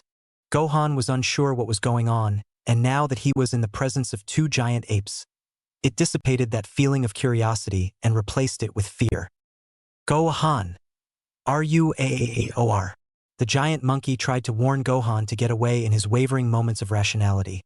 That quickly burned away partway through his plea into a chilling roar of titanic volume as the beast began to viciously pound on his chest to Vegeta in a primal display of territorial challenge. Gahahahaha! This is truly rich. Even the most composed and level-headed Saiyan can be reduced to a feral beast in the grips of a Saiyan's true instinct for battle. Vegeta taunted as he answered the beast's challenge by lumbering towards Genma with a vicious straight punch. With a stagger backwards, Genma's colossal body turned on itself and swung its own gigantic arm to collide into Vegeta's throat like a kaiju-sized lariat. Roaring with barely controlled wild rage and instinct, Genma kept rounding wild swing after swing on Vegeta in his myriad of bestial instinct and rage. Vegeta was being slowly pushed back, but he still held the upper hand as he retained more of his sense than Genma did and swung his giant arms down on the back of the Saiyan's head to slam him into the ground. Gh! This wretch is pushing me back. No. I refuse to allow it. He mentally languished as he pushed his head back to charge up a mouth cannon to hit the giant monkey dead on. Ozuru Genma was feral and out for Vegeta's defeat as he swung claw and fong at the prince, but he saw him backing off as the Saiyan rearing his head back, with instinct or some latent sense of Genma's brain still in there. The monkey put its hands backwards in a familiar position. Me. Krillin was ducking his head down as he tried to go get to Gohan before the younger boy got hurt when he saw the supposedly mindless great ape mimicking the stance of a move that he had seen both him and Goku use hundreds of times over. No way. Me. Ozuru Genma growled and tried pushing faster when he saw Vegeta getting ready to blast back at him before thrusting both hands forward with a primal roar. Ha-ia! Both beams collided into each other with the force of a warhead as it shook the ground they were on and demonstrated just how big the boost between the two Saiyans were. The energy was enough to knock everyone back and sent Gohan into the bottom of the canyon while Krillin hit a wall. The bald monk staggered to his feet as he saw the awe-inspiring struggle of beam on beam between the two giants. Heh! No amount of intelligence will make you overpower me when I'm 10 times stronger than I was normally. The great ape Vegeta would think to himself as he tried pushing back harder by pumping more energy into the beam from his mouth. Great ape Genma, however, started to struggle when that influx of power grew stronger against him. He kept trying to push back with all his might and with the last moment of his control slipping away. He roared out to anyone still in the canyon. Get his tail! Realizing that he was still in control somehow, Krillin decided to try doing what he could to help. He lifted up his palm and started to gather energy to launch another of his Destructo discs. The energy hummed around him and with a hefty swing, the disc buzzed past Genma and curved around. Now to end this. Prepare to die. PRSNH. HHH. Vegeta was about to unleash all his power on Genma, but something snapped his connection as he felt his power starting to sap away. A loud thud made itself heard as Vegeta's Saiyan tail hit the ground, twitching like a giant serpent, leaving both Krillin and Yajirobe watching as Vegeta started to shrink himself back down as his energy weakened. Now's my chance, Great Ape Genma thought as he released every ounce of his power into the collapsing Vegeta, sending the weakening Saiyan into the cliff wall with nothing to buffer him. Though something didn't seem right, Genma's own power started to weaken and his growling grew more monstrous. He's losing his faculties. If he doesn't change back soon then, we'll all die. Krillin panicked as he saw the formerly coherent ape form of his other best friend starting to rampage out of control. Genma was roaring and howling as he smashed apart the rocky infrastructure and beating on his chest angrily as a ball of energy formed in his mouth and aimed it at where Vegeta was, past the point of thinking clearly and the wildness of the great ape form having completely overwhelmed him. Heh, you may have weakened me, Parnsa, but you will ultimately lose to yourself. I only wish that I could see that look of anguish when you kill your own friends in your rampage. Vegeta chuckled darkly as he weakly pulled out a remote to summon his pod to get off of Earth before Genma made good on his destruction. As if, I'll let you leave, Krillin growled as he was holding on by a thread. After everything you've done and everyone you hurt, I will never let you leave. Yajirobe, on the other hand, was debating every single instinct in his head as he rushed towards the giant monkey from behind with his sword drawn. What am I doing? What am I doing? Again, brain. What the hell am I doing? He mentally screamed at himself as he used what he learned on Kami's lookout to jump high into the air and cut through Genma's tail, watching as the formerly rampaging ape fall to the ground and turn back into Genma before he collapsed to the ground. Heh! Knew I could nail it. Yajirobe did a 180 on his thinking once he knew he wasn't gonna die. Help me up. Genma weakly wheezed as the transformation and the accumulated strain of his abilities hit him like a 10-ton truck. Take me over to Krillin. You kidding me? You look like you're about to die. Again. Yajirobe protested, but he still helped Genma up regardless and carried him over. I swear, you and that bro of yours are equally crazy. Genma didn't answer that as he saw Krillin standing over Vegeta with a harsh intent. You think that you can leave after what happened? He grunted as he then lifted a palm up to gather up energy to blast Vegeta with what little he had left. Vegeta sneered. I can still move unaided, Parsna. You, on the other hand, can't even stand straight. He taunted but was admittedly a little afraid when he saw Krillin pull Yajirobe's sword out of its sheath. You think you have the nerve to end it? Either of you. Krillin growled. For someone like you, I'll make an exception. Krillin raised the sword high to strike him down, but both of them were stopped when a telepathic voice broke their anger. Both of you stop. Let him go. Genma's energy ball dissipated as Krillin froze, unable to comprehend the fact that Goku, of all people, was letting him go. Goku, you can't be serious, right? He's the reason that everyone's gone. The other son-brother protested as he struggled to keep conscious. He's right. With Piccolo gone, that means that Kami's dead too. We can't even wish for any of them to come back. Krillin agreed as his sword-clutching hand shook with barely contained anger. I know it's probably not the best idea, but he knows what we can do now. His power is scary. Sure, but he also knows that we'll fight back harder. Goku pointed out as he finally passed out from the pain. Genma was conflicted from his Saiyan side and his human side.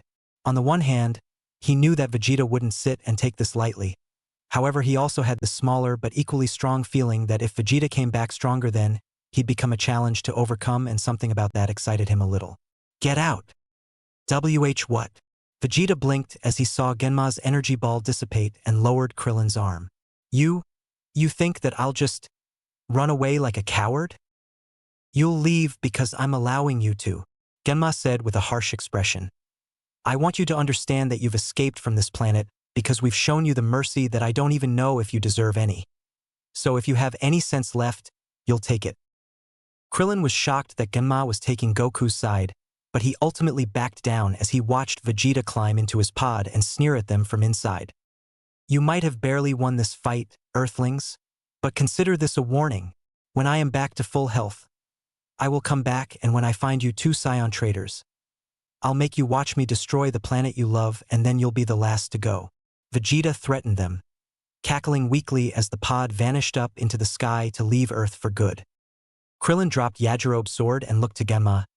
You heard him too, didn't you? He asked Genma as he tried to keep on his feet. We did it. We won, Genma. Genma collapsed forward from exhaustion as the adrenaline finally wore off. Why, yeah.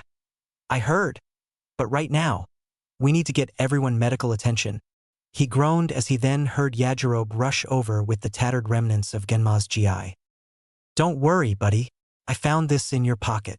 Yajirobe mentioned as he held up the other Senzubin that Genma had held on to while Goku used his to patch up Krillin and Gohan. Eat this and it'll help you on your feet. Give it to Gohan. He needs it more than I do. Genma said with a strained voice but felt a wind of relief as he saw a capsule core airship flying overhead. Besides, the cavalry's already here, he said before he passed out. The first to emerge out of the airship was Chi-Chi, whose first instinct was to sprint over to Gohan and was shocked to see that besides being but naked, was ultimate unharmed thanks to the Senzubin. Oh Gohan, thank goodness that you're okay. She wailed and held on to him with a relieved expression. You know, your husband and your brother-in-law are in worse conditions. You could still show a little sympathy. Yajirobe thought to himself as he knew that directing her attention away from Gohan was like pulling the pin on a grenade. Bulma, on the other hand, had robots airlift Goku onto the ship, and she was currently examining Genma. You two really can't stay out of trouble, can you? She muttered to herself since Genma was unconscious, though she quickly had a smile form as ultimately she was just glad that Goku and Genma were both able to win their fight. Let's get you two cleaned up. Days later, the hospital rang out in screaming from the ICU as Goku was bandaged up from head to toe and suffering from a crippling bout of his needle phobia as the doctors tried to tend to him. Well, I guess he's back to normal, I guess. Genma rolled his eyes as he was currently being looked over by another doctor in a bed next to Goku. Once the two got taken to the hospital, they were seen to with the utmost urgency when they realized that the two men were friends of the briefs. Honestly, Goku, you've taken on all kinds of monsters and bad guys, but you cry about a shot. Even Gohan wasn't fazed about them when he was born. Chi-Chi bemoaned as she looked to Genma, who was currently being seen to as well. See? Your brother can handle shots like this no problem. Cut him some slack. Chi. Everyone has a phobia. Even ass-kicking martial artists like Goku and Genma do. Bulma pointed out as she sat by and watched the two Saiyans in their beds. Speaking of which, do you know when they'll be fully healed up? She asked one of the doctors. Unfortunately, that's not an easy comment for me to make. Both of these two have suffered some devastating injuries that would normally take months, or even years to recover from if you count the therapy. The doctor mentioned as he gestured to Goku's chart. Son Goku has suffered some severe damage when he got his legs and ribs crushed. He pointed out and then tapped to Genma's chart. While not as egregious, Son Genma has a completely shattered arm and various degrees of muscular damage along with some high-degree burns. The others looked amongst each other with concern since both brothers were bandaged up pretty tightly, and with no Senzubins coming by anytime soon meant they were stuck here. Honestly, you two have done amazingly, so enjoy your rest, Master Roshi mentioned as he tapped his cane. Speaking of which, what are you doing about school, Genma? Wouldn't they be worried that you've been laid out like this? Bulma asked him curiously since he had technically been away for a year and no one had been calling after him. Well, I've been on a mandated vacation for the better part of a year. Something about taking your damn vacation or you'll burn out, kind of thing from the principal. Genma shrugged. Though I guess if they do call, I'll just say that I got caught in a mountaineering accident. Bulma sighed as she lightly bopped him on the head. You're just as bad as Goku sometimes. You know that, right? She grumbled with a tired expression. Then again, she wouldn't have it any other way. Still, it's a shame that we have no Dragon Balls. We can't really wish for the others to come back to life. Krillin mentioned as the fact that everyone who had given it their everything to fight back against the Saiyans couldn't have the luxury anymore. That's not necessarily the case, Mr. Popo remarked as he stood on a magic carpet from outside the window. There is a way that you can bring your friends back, but it requires you to go to Kami's home planet Namek. If you wish, then I can take you to Kami's old ship. I've never heard of Namek before. But if we need to travel space, then we need a ship, Bulma mentioned as she headed over to Popo to discuss the details. Krillin, make sure they are seen to while I'm gone. Why, you got it. Krillin saluted as the others split off since visiting hours were over. It'll be a while before you two can get up again, so why not let us handle things for a while? I'll just make sure that Gohan doesn't have to worry about anything except what to study next, Chi-Chi mentioned lightly as she sat by Gohan's bed. ever since they had left the canyons. She was adamant on making sure that her baby boy and Goku were both okay, but predominantly Gohan. Chi-Chi, he's just been through a harrowing enough time with fighting the Saiyans. Don't you think that study time can be put on the back burner for a few weeks, at least while he rests up? Genma mentioned as he craned his neck to look at her. Someone has to look out for Gohan. How do you think I felt when my son was made to fight those monsters? Chi-Chi snapped back. All because Piccolo took him away for a year. Genma grimaced at her, reiterating that, while they were in recovery. Krillin filled in both siblings about what happened while they were on Snake Way, and it took both Krillin and Yajirobe to hold him down from his attempts to go find Baba and get to the afterlife. If he hadn't gone through that training, even if I don't exactly agree with it, it would have been a lot worse for everyone involved. You're a teacher, Genma. You should know that Piccolo is yours and Goku's former enemy. I can't believe you'd trust him with our son. Well, I'm sorry. I'll make sure to remember that the next time we both die, Genma replied sarcastically. Chi-Chi's ironclad obstinance on ensuring Gohan put studying first even before he got into a school was an infuriating one, since he believed that a kid should get to be a kid before they start investing in an education. It wasn't the first time that Chi-Chi and Genma had disagreements about this, and with Gohan mentioning about going with Krillin and Bulma to Namek, seemed to make things more tense for Chi-Chi as it broke out into a full-blown argument. A few days later, we got the ship finished, so we should be off to Namek tomorrow, Bulma explained as she sat with the two while they recovered. Goku was still the worse off from his injuries, so he remained in the bed, but Genma was better enough to be downgraded into a full cast for the arm he shattered with Budokan and a bandaged-up torso which left him in hospital pants. Awesome. So this means that you'll be able to get everyone back when you return? Genma asked as he was trying to stretch and do some exercises to catch up on his days that he wasn't able to move. Hopefully. But it's still gonna take us some time to get there, and who knows what we'll find out there. Bulma added as she was watching Genma exercise, and she wasn't sure whether to get him back into bed or be impressed that he can move like he can. But I've spoken with my dad. If anything should happen or if you recover before we get back, then there's a spare ship that you can use to get to our location. Traveling into space. That sounds super cool. Goku grinned as he liked the sound of what Bulma was planning. Genma soon followed suit with a similar smile. You're the best, Bulma. Genma cheered as he stood up and flashed her a thumbs up, which made her wave it off. Please. You know me better than to leave you guys out of a potential adventure. Bulma decided to let her cheeky side come out as she liked the compliments but didn't want to admit that she liked the praise. So, if you're willing to make the trip, then consider it your vacation ride, you two.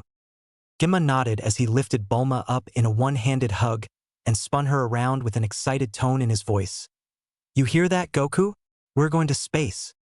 Goku was laughing as he watched a bright red Bulma yelling at him to put her down. Yeah, if we recover. Once Bulma was let down, she dusted herself off with a beet red face and glared at him. You're lucky that you're endearing, otherwise I'd smack you, she pouted. So heal up, get yourselves ready and join us when you can, she announced before leaving to finish preparing. The two were finally left alone as Genma climbed back into bed. Goku, why did you let Vegeta escape? He asked the question that had been eating at him since they woke up. Because we beat him. There wasn't really any other reason. Goku shrugged as he noticed that Genma was looking serious on the matter. Goku, in all the times I've known you, you've avenged everyone. Tao King Piccolo, the Red Ribbon Army. You beat them all but never let them get away after. Why now? Goku paused to think on it, and after a few minutes he turned to Genma. Vegeta was one of the strongest guys that we've ever fought. His power was scary, and that alone made me want to train up more. If he gets stronger and we get stronger, then that makes him a better fight for us. Plus, if Piccolo could change like he did, what's to say Vegeta can't? Genma, however, looked like he did when Chi-Chi started her arguments with him. Goku? He killed all of our friends, and he's the reason we're going off planet. There's nothing about that guy that's good or even worth redeeming. He snapped as he knew that someone like Vegeta wouldn't just say what he said without meaning it. Yeah, but we'll be stronger too, so we could take him, Goku said simply. He stood by what he said and was eager to fight Vegeta again when he was stronger. Goku, I'll stand by what you say regardless of if people say it's crazy, but this is too much. What happens if he gets too strong? Or we can't fight him? What happens if we can't fight back? Genma pointed out as while that same craving to fight Vegeta lingered. His common sense was equally telling him that this was a bad idea. We'll figure it out. We don't necessarily have to fight him now.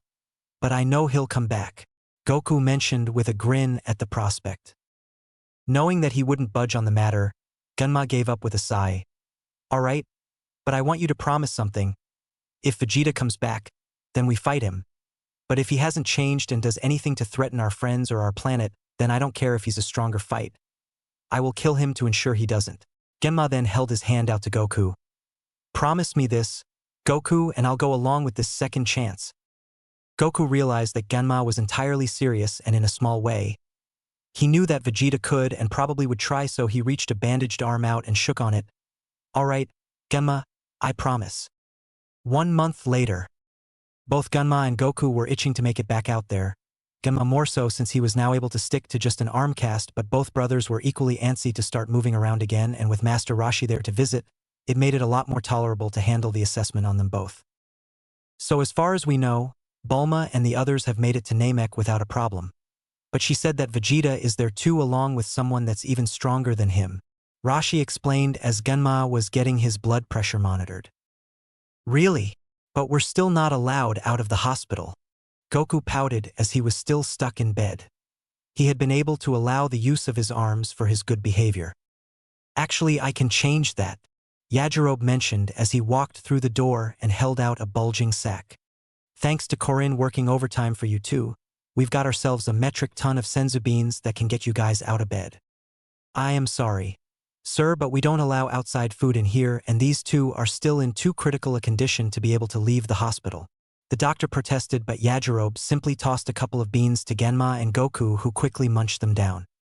Genma flexed his arm and effortlessly broke the cast off of his arm and stretched out, while Goku flexed and broke all of the protective casts on his body, leaving the doctor in shocked silence. After grabbing the repaired GI that both Chi-Chi and Bulma left them, the two quickly changed out of the hospital gowns.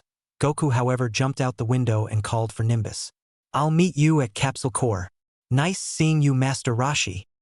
Both Genma and Roshi sighed. Well, I guess I can't blame him. He was in worse shape than you were, so he's gonna take whatever chance to get some open air, Roshi remarked as he pat Genma's arm. Still, you've both gotten stronger than anyone else. If I know you both, then you'll take what you've learned and go for even higher heights. Genma nodded. Yeah, you betcha.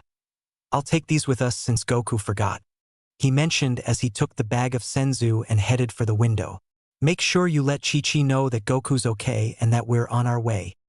Roshi waved as Genma flew out of the window and headed for the giant Capsule Core building, quickly catching up with Goku as they landed in the front yard, where Panchi was watering the gardens outside. Goku, Genma, it's been too long since you two boys showed up. Panchi welcomed them happily as they landed. It's nice to see that you've healed up. Hiya, Mrs. Briefs. Is Dr. Briefs around? Goku asked as he glanced around for the scientist that was often found tinkering. He should be in his workshop. He's currently putting the last few pieces together for something, Panchi mentioned as she then looked to Genma. So, how has your teacher work been? Bulma said you were working at a school in the city. Genma smiled a little. Yeah, I'm a substitute history teacher but a full-time gym teacher, so hoping that I can work my way up. You guys and Bulma really did a lot to help me with the studying. Well, we know that you worked hard to get there, so think nothing of it. But Bulma did want to make sure that you were able to be your best, Panchi mentioned. So when do you think that you'll meet someone? She added with a slightly playful tone, earning a bright flush on Genma's face. I don't think I really thought about it. Genma tried to focus, but Panchi's teasing seemed to get at him for some reason. Come now, Genma. You have to settle down sometime. Goku has Chi-Chi, and it's only fair that someone as kind as you should be able to get someone who sees that and will treat you right, Panchi pointed out and poked his chest. Just like I want Bulma to be able to find someone like that. Maybe you could be that person. But Bulma's dating Yamcha, if I remember it right, Genma pointed out. The two had been a perpetual on and off relationship for so long that he stopped trying to keep track. Besides, I'm pretty sure that Bulma is probably focused on other things besides that. Oh, don't be so negative. I've seen how my daughter looks at you, and I can tell that you look at her in a similar way. You two have been friends for the longest time like she and Goku have. Why not try to take a chance like you did with becoming a teacher? Panchi tried to reassure him as she placed a hand on his back. Genma took a moment to muse on the prospect. Sure, it sounded like a good idea, but he remembered that when the two first came back for the tournament when Piccolo showed up as Majunior, Bulma tried to get with Goku first but backed off when Chi-Chi ended up reiterating her marriage proposal. I'll think about it, he said quietly as he was then dragged into the main lab by Goku as Dr. Briefs showed them the new ship that they would be taking. Whoa! This is amazing, is it ready to fly yet? Dr. Briefs took a puff of his cigarette and then looked to them. As of yet, no. It's missing one crucial component that I've been racking my brain to figure out. Well, what is it? Is it a button for a muffin machine? Goku asked with confusion from both Genma and from Dr. Briefs. I was talking about a stereo. I never considered a dispenser like that, Dr. Briefs pointed out as he headed over to his worktop. Come on, I just think it'd be real nice that we could just press a button after trainin', and then boom, blueberry muffin ready to be eaten. Goku went off on a tangent. Ah, damn it. Now I kinda want that idea too. Think that a button like that could make apple cinnamon muffins? Genma asked with the same type of curiosity that Goku had as his stomach growled at the concept of more food. Ooh, what about chocolate chip? Maple and strawberry? Lemon tart? Caramel and vanilla? What abo dash? Damn it, you too. There is a muffin button on there. I just hadn't tested it yet, Dr. Briefs yelled as he knew that they needed to focus. Now stay right here. I need to get the last few parts for the stereo. Try not to touch anything, Dr. Briefs explained and headed out of the ship to go get the parts he needed while Genma started looking around. Wonder if this starts the thing, Goku thought to himself as he tapped one of the buttons. However, it was not the muffin button or the radio but the ignition as it sent the two Saiyans hurtling up into the sky and breaching into space. Dr. Briefs ran back to the sound of the crashing ship going through the roof. No, I hadn't even told them about. Well, I suppose it's lucky I programmed the ship to go to Namek. Everything okay in there, dear? Panchi asked as she came into the lab with some snacks and a drink for Dr. Briefs. Well, those two are on their way, so we better let Bulma and the others know to expect them in a few days, Dr. Briefs explained briefly before going to find his phone. Oh good, we can tell Bulma that we might have set her up for a date with someone when she gets back home. Panchi hummed with joy as she set the tray down. Yes, that too. Wait, what?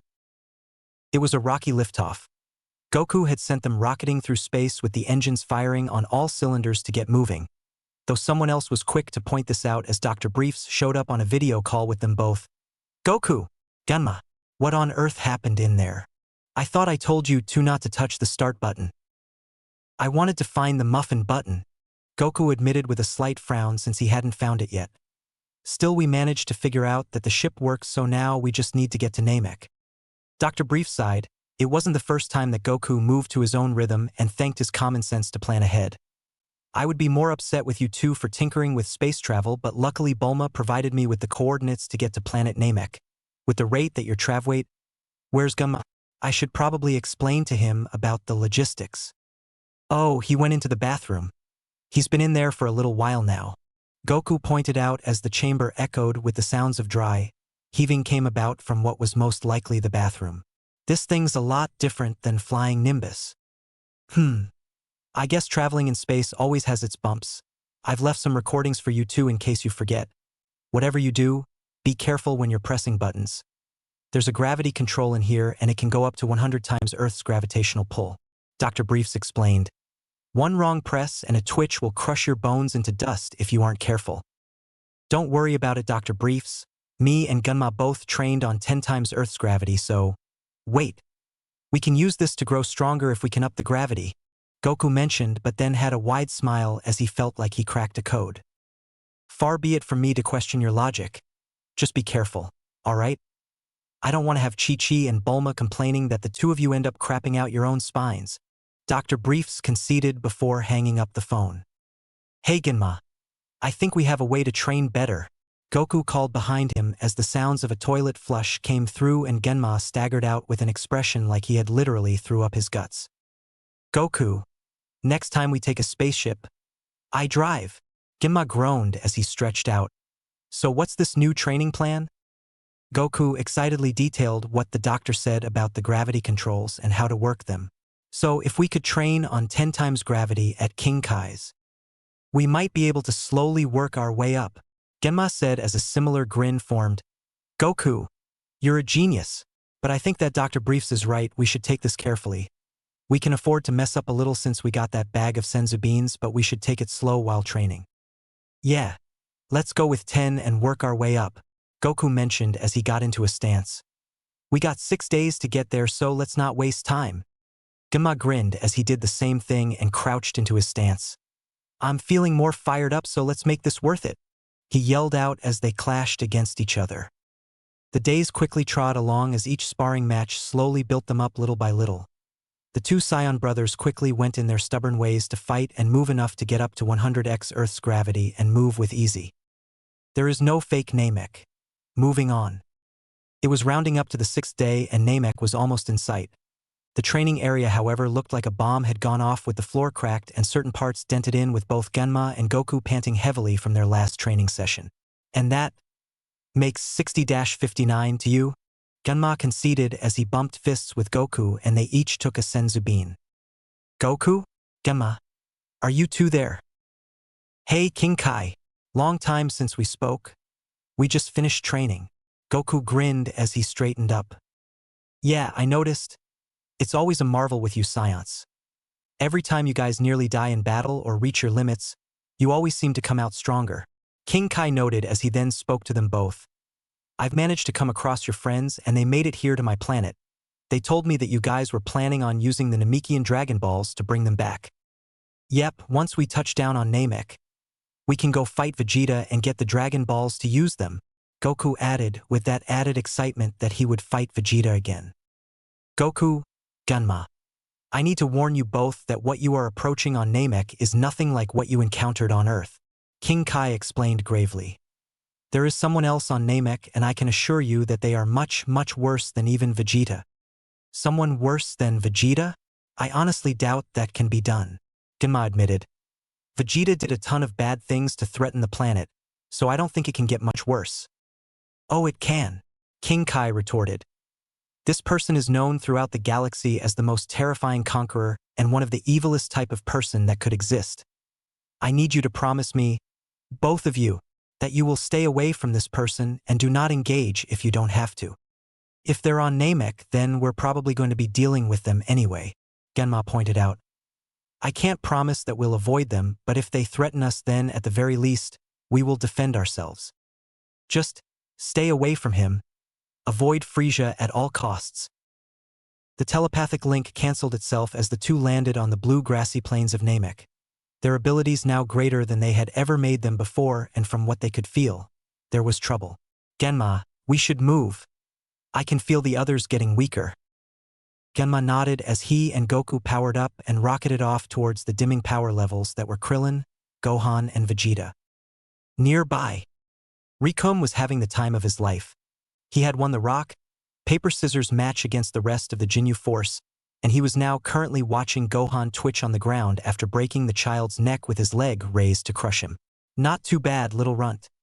Though you guys should have thought more before tangling with me. Now, I think I'll bring this to an end dash. Before Rikum could stomp on him. Two fists collided with his stomach in a literal blink as both Genma and Goku punched him, sending him flying back and then rolling into the ground. Holy! Jis watched in awe as one of the strongest in their team was floored like he weighed practically nothing. That was fast. Birder, on the other hand, looked like he got slapped in the face as those two who jumped in had done so in a speed so fast that he could barely blink. Gohan, are you okay? Goku asked while he rushed over and tried to get a senzu bean in his mouth. Krillin, what happened to you guys? Genma asked as he knelt by Krillin since Gohan was already being seen to. Krillin sat up with a groan as the aches still affected him and began explaining everything from landing on Namek to meeting Vegeta plus the back and forth with the Dragon Balls. And both me and Gohan got our potentials unleashed by Guru. We ended up here and now these guys want the Dragon Balls too. Oi! You two better have a bloody good explanation for ruining our fun here, Jis yelled at the two of them, though Vegeta remained on the ground while Goku handed him a bean too. Because there is no one who can outclass us. I am the red magma of the Ginyu Force. Jis. Yeah. You should be running for your lives when you lay your eyes on us. Berter followed up as the two brothers turned to face them. For I am the blue hurricane of the Ginyu Force. Berter. More like a bunch of weirdos. Genma mentioned bluntly. Krillin, do you know where they took the Dragon Balls? He asked seriously as he glanced backward. Their boss took them. I think he went back to where Frieza's ship is. They have all 7 now. I'll go get them. Genma. Stay here and keep them safe.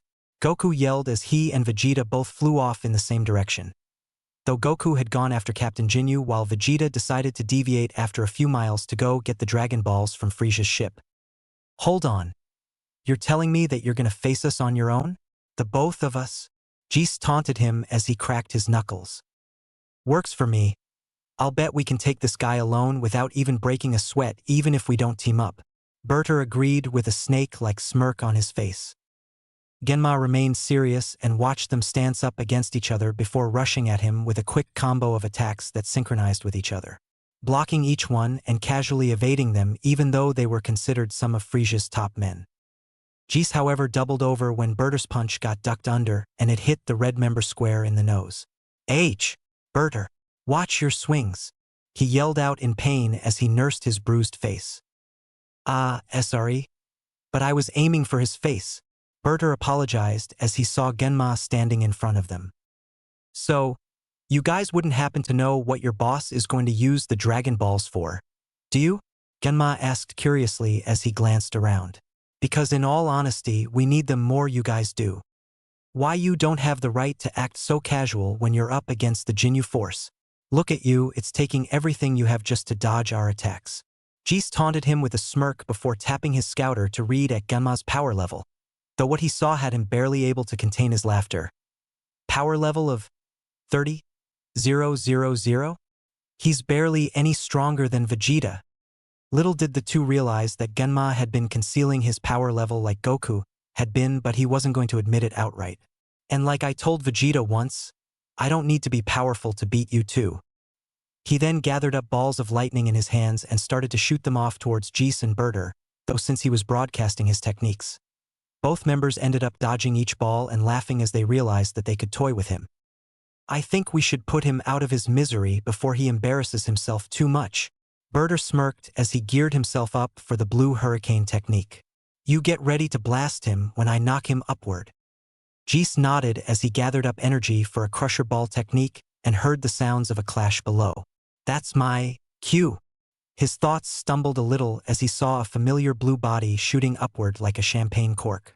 Berter then finally stopped in midair with a fuming look on his face. I'll make you pay for trying to copy my speed. Sorry, can't help but give myself a little challenge.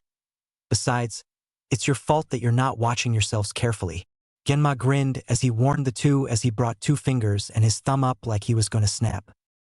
Gotta go find the captain. He'll beat him down for sure. Jis mentally calculated before suddenly powering up and shooting off to go find Ginyu. Jis, what are you doing? Berter yelled at the quickly shrinking member of his squad before turning to Genma. No matter. The fastest in the universe can easily take you down now that I'll stop playing around. He warned Genma with a sneer. So you claim you are faster than I expected, but it looks like your brain's a little slow on the uptake. You spend all your time focused on me and not on what's around you. Genma grinned as he then pointed out the floating electrical balls around him before he snapped his fingers. Ten no Rakurai. Celestial Lightning Strike. He simply called out as the balls erupted into bursts of lightning that caught Berter in a circlet of zaps and bombarded him with unbridled force. Berter didn't even have time to register what happened as he was struck with the force of lightning from all around him, turning him into a bipedal equivalent of a roasted snake as he collapsed to the ground. Why, what are you? Genma then looked serious as he remembered seeing Jis and Berter on the sidelines when Gohan, Krillin and Vegeta were beaten into near-dead puddles. My name is Ganma. I'm a Saiyan from Earth and I'm gonna help Goku to stop you all, he stated coldly as he then saw Krillin and Gohan approach. Ganma, What was all of that? You took him down like it was nothing. Krillin was in utter awe at seeing Genma kick, but...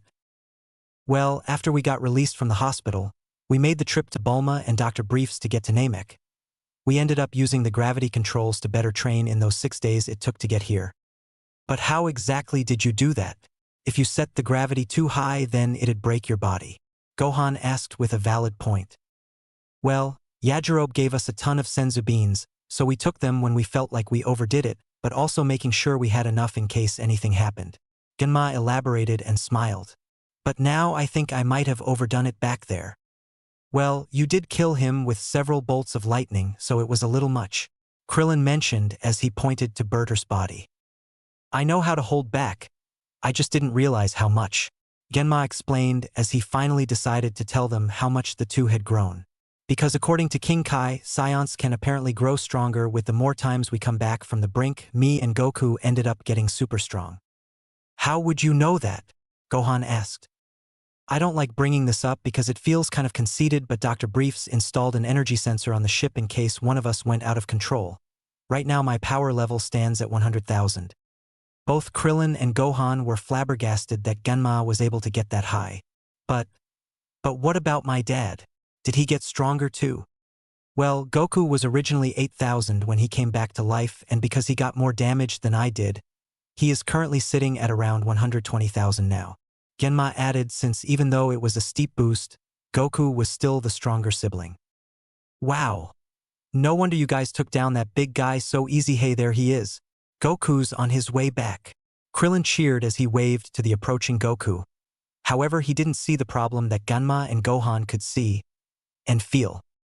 It was that the Goku who had turned back to meet them was now wearing a more sinister expression, and he had a scouter attached to his face with Geese not too far behind.